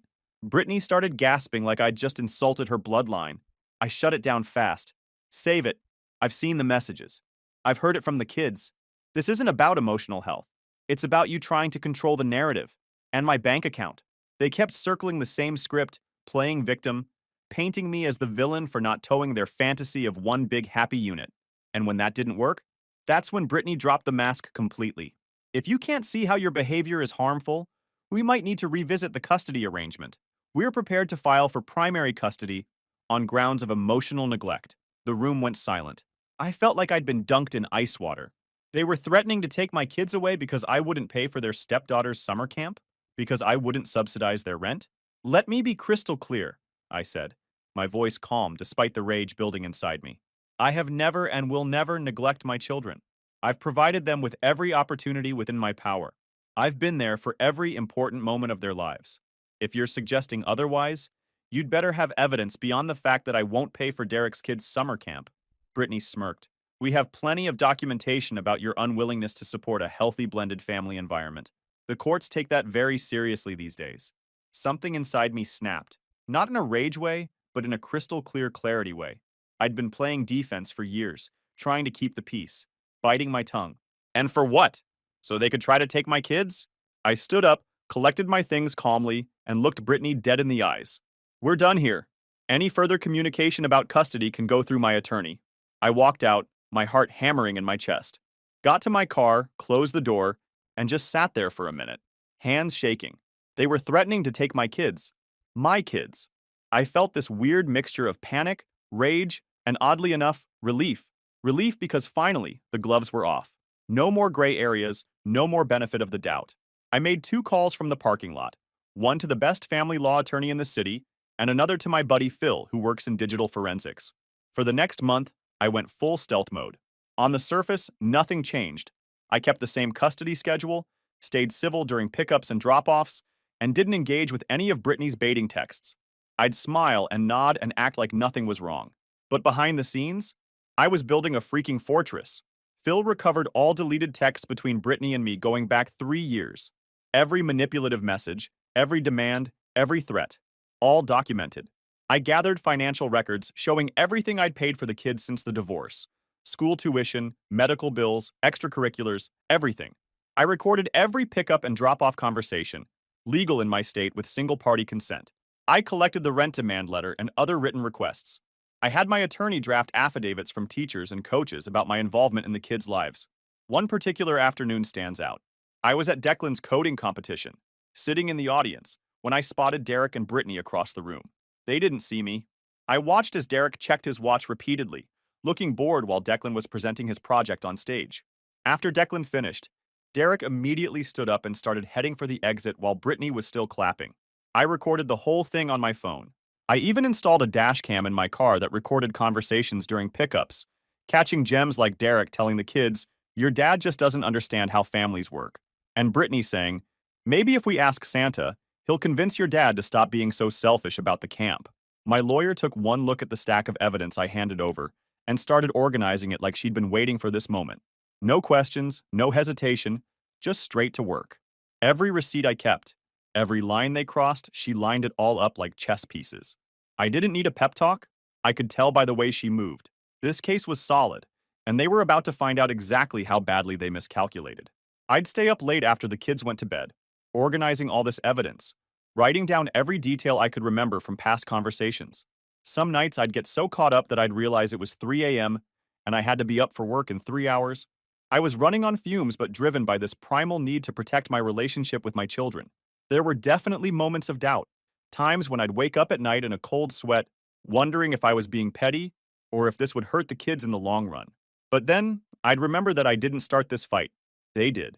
They threatened to take my kids. There's no coming back from that. Meanwhile, Brittany got bolder, thinking her threats had worked. She sent me a formal email, which went straight into my evidence folder, demanding I pay $8,500 for Lyra to attend a comparable summer program to make things equitable. I didn't even dignify it with a response.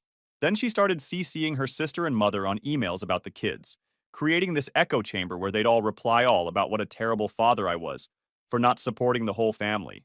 My favorite was from her mother. A real father figure would want all the children to have the same opportunities. Shame on you. I forwarded everything to the lawyer without comment. The real turning point came when Declan texted me late one night. "Dad, can I come over tomorrow instead of Friday? Mom and Derek are fighting again about money. Derek said you should man up and help them since they're stuck with your kids half the time." Reading those words felt like taking a baseball bat to the chest. Stuck with my kids? Like they were some burden? I screenshot that text, even though using my son's message as evidence broke my heart. The next day, I picked up Declan early. In the car, he told me Derek said I had a nicer house because I don't support a real family, and that I made Lyra cry by not paying for her camp. "Does that stuff bother you?" I asked. He nodded. "Makes me feel like we're a problem, but I know we're not." That was it. Final straw. I filed for 70-30 custody with strict communication boundaries, and all contact going through a court-monitored app. When they got served, my phone blew up. Calls, texts, even her mom chiming in. I didn't respond to any of it. 2 days later, Brittany cornered me. "Is this about the camp?" I told her flat out. "No. This is about you and Derek weaponizing our kids because I wouldn't fund your life." She stammered some weak denial. I shut her down. "Save it for the judge. From now on, talk to my lawyer or use the app." A week later, Derek tried to confront me in the school parking lot, throwing out the usual jabs about lawyers and calling me selfish. I didn't even give him eye contact, just nodded toward the dash cam recording everything. That shut him up fast. He walked off without another word. The weeks leading up to the hearing were tense AF. Brittany started love-bombing the kids, buying them gifts out of nowhere, taking them to amusement parks on school nights, letting them stay up way past bedtime.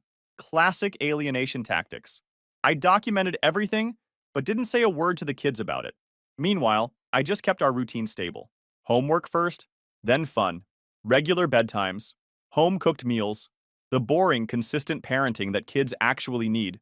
My lawyer prepared me for what to expect. They're going to paint you as controlling and jealous of their happy family. Don't take the bait. Let the evidence speak for itself. 6 weeks later in court, I showed up ready. The evidence spoke for itself. Texts, financial demands, recordings, Even the kid's own words about being pressured. Brittany's lawyer looked rattled.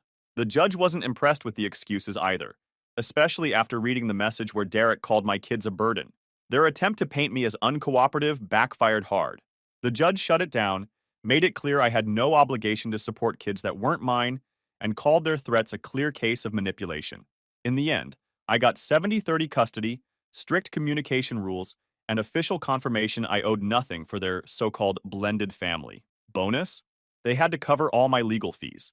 Every cent of the $14,380. Walking out of that courtroom, I didn't feel like I'd won. I felt like I'd finally stopped letting them write the rules. After the court dust settled, I bought a house closer to the STEM Academy. Modest, efficient, and fully ours. I set up a tech room for the kids, gave them their own space, and on day one, we built gaming rigs and stayed up way too late playing Minecraft. That night, pizza on the floor and sleeping bags. No furniture yet, and more peace than I'd felt in years. All communication went through the parenting app from then on. No surprise texts, no fake emergencies, no emotional blackmail. Brittany hated it. I didn't care. Everything was on record now. The kids thrived, more relaxed, more open, no more walking on eggshells. Zara even asked if it was okay to be happy with me. I told her it always was. While they unpacked, I had a courier drop the $14,380 legal bill at Brittany and Derek's place, along with a note, "My commitment is to my kids, not your lifestyle." Petty? Maybe. Necessary? Absolutely. Declan and Zara crushed that tech camp. They got invited back as junior mentors. I sent the acceptance through the app. No commentary. Just results. 6 months out, things are calm. Declan got into an elite coding program at 13. Zara's robotics team is heading to nationals. And me? I finally remembered who I am outside of the chaos. I've started seeing someone. She's a teacher. Smart, grounded, zero drama. First date felt unreal. No talk about custody, no emotional landmines, just actual conversation. But the moment that made everything worth it, Declan looked up from his computer while we were coding and said, "I'm glad you stood up to Mom and Derek. It was getting weird before." That's when I knew I made the right call. Not just for me, but for them. I'm not just surviving anymore. I'm living, and no one's draining me dry again. Story 6. This story is titled, "My Wife Cheated with My Best Friend. My daughter took their side, and then he ditched them, and now they want back to my life." Hey everyone! Before we jump into today's video, I need your help. We've noticed the channel is losing some traction, and subscribing is one of the best ways you can support us. It's quick, free, and it helps us keep bringing you awesome content. Your support means the world. Let's keep this channel growing together. Thanks so much. Now let's start the video. Throwaway account for obvious reasons. Never thought I'd be one of those guys posting their life story on Reddit, but man, the shit that's gone down in my life recently. I need to get this off my chest. And maybe my story can help some other guys avoid the same mistakes I made trusting the wrong people. I'm 39 male, and up until a few months ago, I thought I had everything figured out. Funny how life can pull the rug right out from under you, huh? But let me start from the beginning, because to understand how badly I got screwed over, you need to know what I built and what they destroyed. I'm a construction guy, have been since I was 18. Not one of those desk jockey types who've never swung a hammer. I started at the bottom, working my ass off as a basic laborer. Summer days in 95-degree heat, winter mornings when it's so cold your fingers go numb even with gloves on. But I loved every minute of it. There's something about looking at a finished building and knowing your sweat and blood went into making it real. Worked my way up the old-fashioned way, learning every aspect of the trade, taking night classes in construction management while working full days on site. Now I'm a senior project manager, running developments worth millions across 3 states. Built my first company house when I was 25, sold it for a nice profit, and kept climbing from there. My current crew would walk through fire for me because they know I've done every job they're doing, and I still jump in when things need to get done. Met my wife Anna, 40 female, back when I was 19. She was working at this diner where all us construction guys would grab breakfast before heading to the site. Man, she was something else back then. Long brown hair, this smile that could light up the whole place, and she didn't mind that I'd come in with my work boots still dirty from the day before. Took me 3 weeks to work up the courage to ask her out. My buddies were placing bets on whether I'd chicken out. Shows how long I've had shit taste in friends, but that's a story for later. We dated for 2 years. Got married in a small ceremony. Nothing fancy, but it was perfect for us. Anna said she didn't need an expensive wedding. She just wanted to start our life together. Man, what a load of BS that turned out to be looking back. Our daughter Emma came along right after. And those early years were tough but good, you know? I was working 12-hour shifts, sometimes 6 days a week, coming home dead tired but proud because I was providing for my family. Started my own side business doing residential renovations on weekends. Anna used to pack me lunches, bring Emma to the site sometimes, so I could see them during long workdays. I remember Emma at 4 years old, wearing this tiny plastic hard hat I got her, helping me measure lumber. Those memories kill me now, considering how things turned out. When our son Jack came along 8 years later, I'd already moved up to site supervisor. Finally had enough saved up to buy Anna that bigger house she'd been wanting. Not gonna lie, I was proud as hell when I could give her that. 4 bedrooms, big yard, even a 3-car garage where I keep my tools and my weekend project. A '69 Mustang I've been restoring. Let me paint you a picture of what I built over 18 years of marriage. Custom house in a good neighborhood? Check. Kids in good schools? Check. Vacations every summer? Check. Sure, maybe I wasn't the most sophisticated guy. I still track dirt in the house sometimes. My hands are permanently calloused. And yeah, I drink beer instead of wine. But I gave them a damn good life. Jack's 14 now. Emma's 20. Put both kids in private school because Anna insisted they needed the best education possible. Paid for Emma's fancy art classes, Jack's travel soccer team. Never said no when they needed something. Emma's in college now. Guess who's paying that $40,000 a year tuition? This unsophisticated construction worker. I'm not trying to sound bitter here. Okay, maybe I am a little. But I need you guys to understand what I sacrificed to give them the good life. Those early years, I'd work in 100-degree heat all day, then head to night classes, running on energy drinks and determination. Missed my sister's wedding because we had a critical project deadline. Worked through pneumonia once because the crew needed me. Every callus on my hands, every scar, every aching joint. It was all worth it because I was building something for my family. Even managed to put away a decent nest egg, close to $800,000 in various investments. Anna never had to worry about money, could buy whatever she wanted. Hell, she even had her own fun money account that I'd put $2,000 into every month. Yeah, you read that right. $2,000 a month just for her to spend however she wanted. No questions asked. Guess that wasn't sophisticated enough for her either. Looking back now, I can see I was so focused on providing everything they wanted that I missed the warning signs. Too busy building dreams to notice they were turning into nightmares. But that's the thing about being a builder. You get so caught up in creating something strong and stable that sometimes you forget to check the foundation for cracks. The change in Anna didn't happen overnight. Looking back now, it's like watching a time lapse of wood rot. Start small, barely noticeable, then suddenly your whole foundation is compromised. Started about 2 years ago, right after I landed the biggest project of my career, a $50 million commercial development that would set our family up for life. You'd think she'd be proud, right? Her husband making executive-level money doing honest work? Nah. Instead, she starts making these little comments about how I'm always covered in dust or how I don't fit in with her new social circle. See, Anna had started working at this fancy boutique downtown, selling overpriced clothes to bored rich housewives. Didn't need the money. Hell, her entire yearly salary was less than my quarterly bonus. But she said she needed stimulation and to find herself. First big red flag was the gym membership. Not your regular YMCA type deal. Nope, had to be this exclusive fitness studio that cost more per month than my first car payment. Started going 5 days a week, always came home showered and made up. When I think about it now, pretty sure she wasn't working out that whole time, if you know what I mean. Then came the phone thing. Anna used to leave her phone anywhere. Never cared if I picked it up. Suddenly she's got this death grip on it. Password changed, always texting with this little smirk on her face. If I walked into the room, she'd flip it over faster than a pancake. Said she was just chatting with her boutique friends. Yeah, right. Emma, our daughter. She started picking up her mom's new attitude. Used to be my little girl, always wanted to help me in the garage, knew every tool by name. Now suddenly she's embarrassed that her dad's a blue-collar worker. Started making these snide comments about how her friends' dads all have respectable office jobs. Like building shit that actually matters isn't respectable enough for her anymore. Anna stopped cooking about a year ago. Said she was too exhausted from work. Started ordering these fancy meal prep services instead. $300 a week for what looked like bird food to me. I offered to grill or make my mom's lasagna recipe, which they used to love, but apparently that wasn't sophisticated enough anymore. One night, I came home from a 14-hour day supervising a critical concrete pour. Found them eating sushi in front of the TV, Didn't even save me a plate. When I made myself a sandwich, Anna actually complained about the smell of my work clothes. 20 years of those same work clothes putting food on the table, and suddenly they're a problem? The real kicker was when Anna started redecorating the house.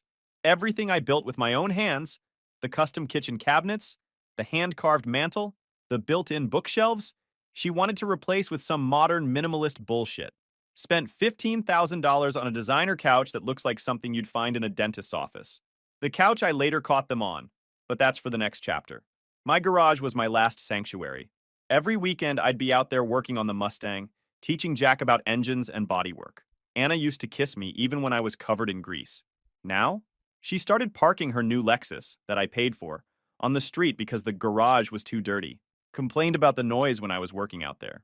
Said the neighbors probably thought we were low class because of my project car. Even our sex life went to shit. Used to be passionate, spontaneous. She never cared about getting a little dirty with me before. Last year, nothing. Always had a headache, was too tired, needed to be up early for yoga. Should have known she was saving her energy for someone else. The worst part? I made excuses for all of it. Told myself she was going through a phase, maybe a midlife crisis. Worked even harder, thinking if I could just provide more, be more successful in her eyes, she'd go back to being the woman I married. Bought her jewelry, planned surprise weekends away, which she usually canceled last minute because of work commitments. Jack saw it, though. My boy's got good instincts. He started spending more time in the garage with me, less time around his mom and sister. One day he looks at me and says, "Dad, why are you trying so hard?" They don't even appreciate it. Wise words from a 14-year-old, but I was too blind to listen. I kept thinking about the Anna I married, the woman who used to pack my lunch every day, who'd run her fingers through my hair even when it was full of sawdust, who used to brag to her friends about how her husband built things with his own hands. The woman who used to say she was proud of my calluses because they were proof of how hard I worked for our family. That woman? She was long gone, replaced by someone I didn't even recognize anymore. Should have seen it coming when she started hanging out with her new sophisticated friends. Every weekend it was wine tastings, art galleries, stupid meditation retreats. Meanwhile, I'm working overtime, managing crews, dealing with suppliers, making sure our family's future was secure. But apparently that wasn't enough anymore. She needed someone who could talk about French wines and modern art, not someone who could build a house from the ground up. This is where everything really went to shit. I have this buddy Marcus. Marcus and I went way back to trade school. While I stuck with construction, he went into real estate. Always talked about how he was elevating himself above the trades. Should have seen the red flags when he showed up at my door 3 months ago, driving a leased BMW, found that out later, and wearing a watch that cost more than most people's monthly mortgage. Said he lost his real estate license in his home state due to some misunderstanding with the board. Needed a place to crash while he rebuilt his business here. Looking back, pretty sure he got caught running some kind of scam, but I was too trusting to dig deeper. That's what real friends do, right? Help each other out when they're down? Let me paint you a picture of this guy. About my height, but half the muscle. One of those gym bros who only works on his glamour muscles. Always wore these tailored suits that probably cost more than my crew makes in a month. Had this way of talking that made everything sound like a humble brag. "Oh, this old thing? Just a little Rolex I picked up. But man, your calluses really show what real work looks like. Fake as a $3 bill. But man, my wife and daughter ate that shit up. First night he stayed with us. He brought over some fancy wine and started talking about his investment strategies. Anna was hanging on every word like he was Warren Buffett himself. Emma too, both of them giggling at his stupid jokes, asking him about his worldly adventures. Meanwhile, I'm sitting there thinking about the 3 construction projects I'm juggling that are actually putting food on the table. Marcus stayed in our guest room for 2 weeks. 2 weeks that changed everything. Every morning he'd come down in his designer sleepwear. Who the hell buys $200 pajamas? Making espresso in this fancy machine he brought with him.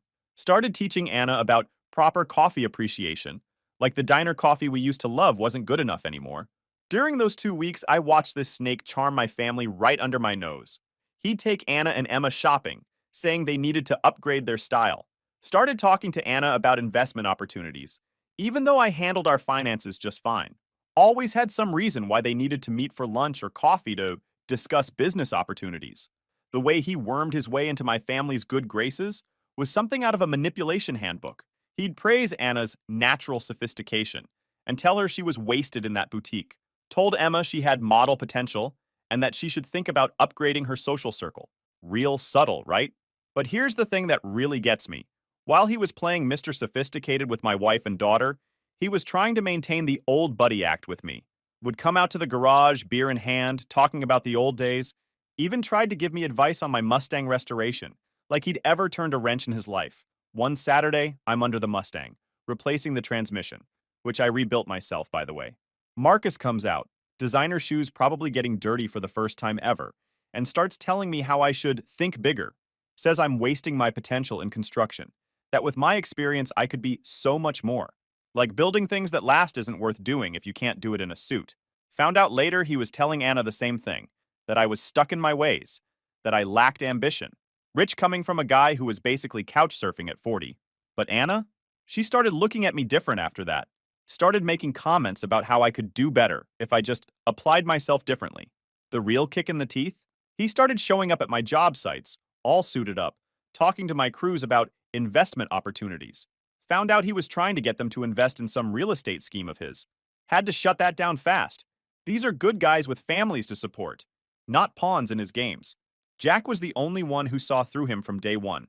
My boys got better instincts than I ever had. One night, after Marcus had taken Anna and Emma to some wine tasting event, while I was working late finishing a project, Jack says to me, "Dad, that guy's fake, like those knockoff watches they sell on the street. Wish I'd listened to him sooner." Even my dog didn't trust him. Kaiser, my German shepherd, usually loves everyone. But around Marcus, wouldn't stop growling. Should have trusted my dog's judgment. They say animals can smell bad character. Kaiser knew he was a snake before any of us figured it out. After those 2 weeks, Marcus found a place of his own, or so he said. Turned out later it was a short-term rental, way above his means. But by then, he had his hooks in deep. Started showing up at our house when I was at work, always with some excuse about needing to talk to Anna about business opportunities or wanting to mentor Emma about her future. I know what you're thinking. How could I be so blind? Trust me, I ask myself that every day. But when you've known someone for 20 years, when they've stood next to you at your wedding, when they've seen your kids grow up, you don't want to believe they could betray you like that. I'd been noticing weird shit around the house for weeks. Tools moved in my garage when I hadn't touched them. The pool temperature being warmer than I'd left it. Small things that wouldn't mean much to most people, but when you've spent your life paying attention to details on construction sites, you notice when things are off. So I did what any guy with access to security equipment would do. I installed cameras. Not the cheap stuff from big box stores, but professional-grade equipment I got through my construction contacts. Cameras that could catch every angle of the house, inside and out. Hidden ones, too, because something in my gut told me I needed to be smart about this.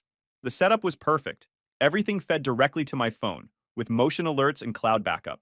Cost me a pretty penny, but as they say in construction, measure twice, cut once. I also installed a GPS tracker on Anna's car. Yeah, I know how it sounds. But when you're responsible for millions in construction equipment, you learn a thing or two about tracking assets. Here's where it gets good. Last Thursday, I'm at the site doing final inspections on a major commercial project. We'd been busting ass for weeks to finish ahead of schedule, and we were finally in the home stretch. My phone buzzes. Motion alert from the pool camera. It's 2 p.m., middle of a weekday. Nobody should be home. Check the feed, and there's Marcus's BMW pulling into my driveway. The one I fucking paved myself last summer. Anna's car's already there. She was supposed to be at work. My hands were shaking so bad I could barely hold the phone, but I kept watching. They're heading to the pool area, all smiles and touching. Marcus is carrying a bottle of something, probably one of his fancy wines he loves showing off. Here's the kicker. They're using the pool key that I had lost 3 weeks ago, the one Anna said she'd help me look for. I tell my foreman I've got a family emergency, jump in my truck. The whole 20-minute drive home, I'm watching them on my phone at red lights. They're getting cozy in my pool, the one I designed and built with my own 2 hands last summer. 60 grand in custom stonework and heating systems, and this snake is using it to hit on my wife. But I'm not stupid. In construction, you learn to document everything. So I'm recording all of this, saving every bit of footage. Years of dealing with contract disputes taught me the value of solid evidence. I pull up to my house quiet as possible, park around the corner where they can't see my truck, enter through the garage using the silent mode I'd installed on the door. Another unnecessary upgrade Anna had complained about. I can hear them laughing and splashing through the patio doors. My hands are shaking, but not from fear. Pure fucking rage. But here's where 20 years of managing construction sites pays off. I've learned to keep my cool in crisis situations. When you're responsible for million-dollar projects and dozens of workers' safety, you learn to think before you act. So instead of rushing out there, I take a minute. Set up my phone to record, make sure I've got multiple angles covered. Then I walk out to my back patio, calm as if I'm doing a routine site inspection. And there they are, Marcus and Anna, all over each other in my pool. They don't even notice me at first, too busy playing tonsil hockey like teenagers at a pool party. Marcus sees me first. Man, I wish I had a picture of his face. All that fake sophistication gone in an instant. He literally pushes Anna away, scrambling to get out of the pool like it's full of sharks. Brother, this isn't... I can explain. Yeah, sure you can, buddy. Anna? She goes straight to attack mode. Starts screaming about how I'm never home, how Marcus understands her needs, how I'm emotionally unavailable. Rich coming from someone who's currently very physically available in my pool with my supposed best friend. The best part? Remember those cameras I installed? They caught everything, including the 5 other times they'd used my pool while I was at work. The times they'd snuck into my garage for their little rendezvous. All of it, in crystal clear 4K with audio. Marcus tries to grab his stuff and run, but I'm blocking the gate. He's standing there in his fancy swim trunks, probably realizing that his designer watch isn't waterproof after all. Move, he says, trying to sound tough. 20 years of construction work versus his Pilates classes. Yeah, good luck with that, buddy. I just smile and hold up my phone, showing them the live feed from all the cameras. Got enough footage here to make a movie, I tell them. Wonder what your real estate clients would think? Or the licensing board in your new state? Anna's face goes white. She starts babbling about how it's not what it looks like and how we can work this out. Like I'm some contractor she can negotiate with over change orders. Marcus, the coward, actually tries to play the old friendship card. Think about our history, man. Don't do anything crazy. I laugh. Actually laugh out loud. History? Like the history of these videos? Or the history of you trying to scam my workers with your investment schemes? Or maybe the history of you hitting on my daughter when you thought nobody was watching? Yeah, I had footage of that too. Caught him getting too friendly with Emma during one of their mentoring sessions. Saved that little bit of evidence for later. Always good to have backup plans in construction. I tell them both to get the hell out of my house. Marcus starts grabbing his stuff, but I stop him. The Rolex stays, I say. Consider it your first payment for pool usage fees. He actually takes it off and puts it on the table. Guess he didn't want me sharing those videos after all. The aftermath of catching them was like watching a foundation crack during an earthquake. Everything you thought was solid just splits apart. The next few days in that house felt like walking through a war zone, with battle lines drawn that I never thought I'd see in my own family. First person I told was Jack. He deserved to hear it from me, not through gossip or social media. Found him in the garage that evening, actually working on the Mustang's carburetor like I'd taught him. Kid took one look at my face and knew something was wrong. I sat him down on my workbench, the same one I'd built when he was just learning to walk, and told him everything. You know what my son did? He hugged me. 14 years old at that age where most kids are too cool to show emotion, and he just wrapped his arms around me and held on tight. When he pulled back, he had this look in his eyes I'll never forget. Part anger, part determination. They're dead to me, he said, with a maturity that broke my heart and made me proud at the same time. Emma was a different story entirely. She came home from her college classes to find me changing the locks. First thing you learn in construction, secure the site. Asked what was going on, so I showed her the footage. All of it. The pool, the garage, everything. You know what she said? Dad, you're overreacting. They're in love. These things happen. In love? These things happen? My own daughter, defending the man who helped destroy her family? She actually had the nerve to say that Marcus was more emotionally available than me, that he understood her generation better, that maybe if I hadn't been so focused on manual labor and tried to elevate myself, Mom wouldn't have needed to look elsewhere. The next few days were a blur of lawyers, phone calls, and watching my family choose sides. Anna moved into a hotel, crying about how I was being unreasonable and how we could work through this. Emma went with her, of course, said she couldn't stand to be around my negative energy, told me I was toxic for not being willing to forgive and move forward. But here's where it gets even better. Emma started defending Marcus to everyone who would listen, said he was helping her network and showing her a better way of life. Started posting on social media about how love doesn't follow conventional rules and how true connections transcend traditional relationships. The mental gymnastics this girl was doing could have won Olympic gold. My crew at work, they had my back 100%. Word got around about Marcus trying to scam them with his investment schemes, and let's just say he's not welcome on any construction site in the tri-state area anymore. My foreman, Mike, actually offered to have some guys talk to Marcus. Had to turn that down. When you've poured as much concrete as I have, you know there are some things better left unspoken. The most painful part was watching Emma turn into a mini version of what Anna had become. Started dressing different, talking different, acting like the last 20 years of family life were somehow beneath her. One day she came to pick up some clothes, walked into the garage where Jack and I were working on the Mustang, and actually wrinkled her nose. God, how can you stand the smell of grease? She said. This is why Mom left, you know. You never wanted to improve yourself.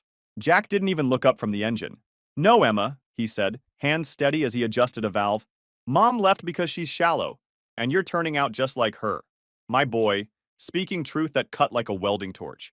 The house felt different after they left. Emptier, but somehow less suffocating. Jack and I fell into a routine. I started teaching him more about construction, brought him to some job sites. He's got a natural talent for it, can read blueprints better than some of my experienced guys. Every night, we'd work on the Mustang together, talking about everything and nothing. Real conversations, not the fake social chatter Anna and Emma had become so fond of. One night, about a week after everything blew up, I found Jack sitting in the garage looking at old family photos. There was one of all of us at the beach years ago. Anna and Emma building a sandcastle while Jack helped me set up the umbrella. He looked at me and asked, Dad, were they always like this and we just didn't see it? Or did they change? Hardest question I've ever had to answer. Told him the truth. Sometimes people show you who they really are when they think they found something better. Like when you strip old paint off a wall and find the rot underneath. The neighbors took sides too.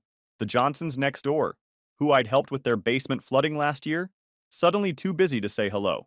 But Mike down the street, whose roof I fixed after that big storm, brings over beer every Friday now, says his door's always open if we need anything. Let me tell you what happened when Anna and Emma moved in with Marcus, thinking they were upgrading their lives.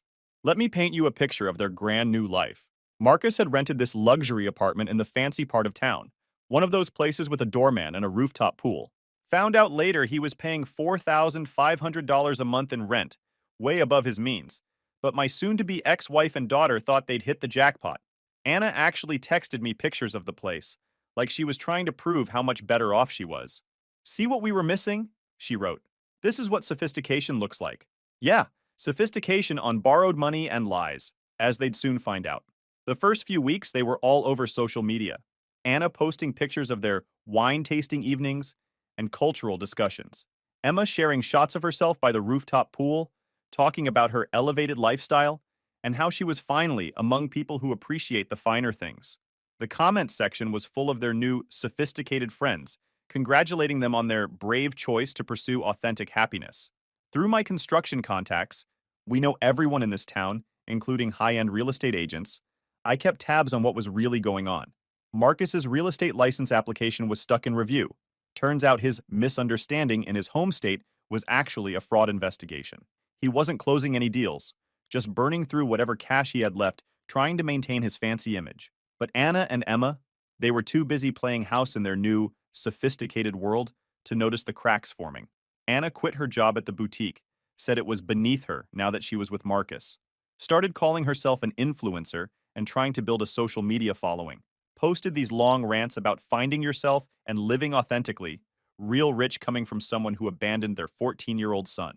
Emma dropped 2 classes at college, saying she needed time to focus on her personal growth. Started dressing in these designer clothes Marcus bought her, acting like she was born into money instead of being raised by a hardworking construction worker.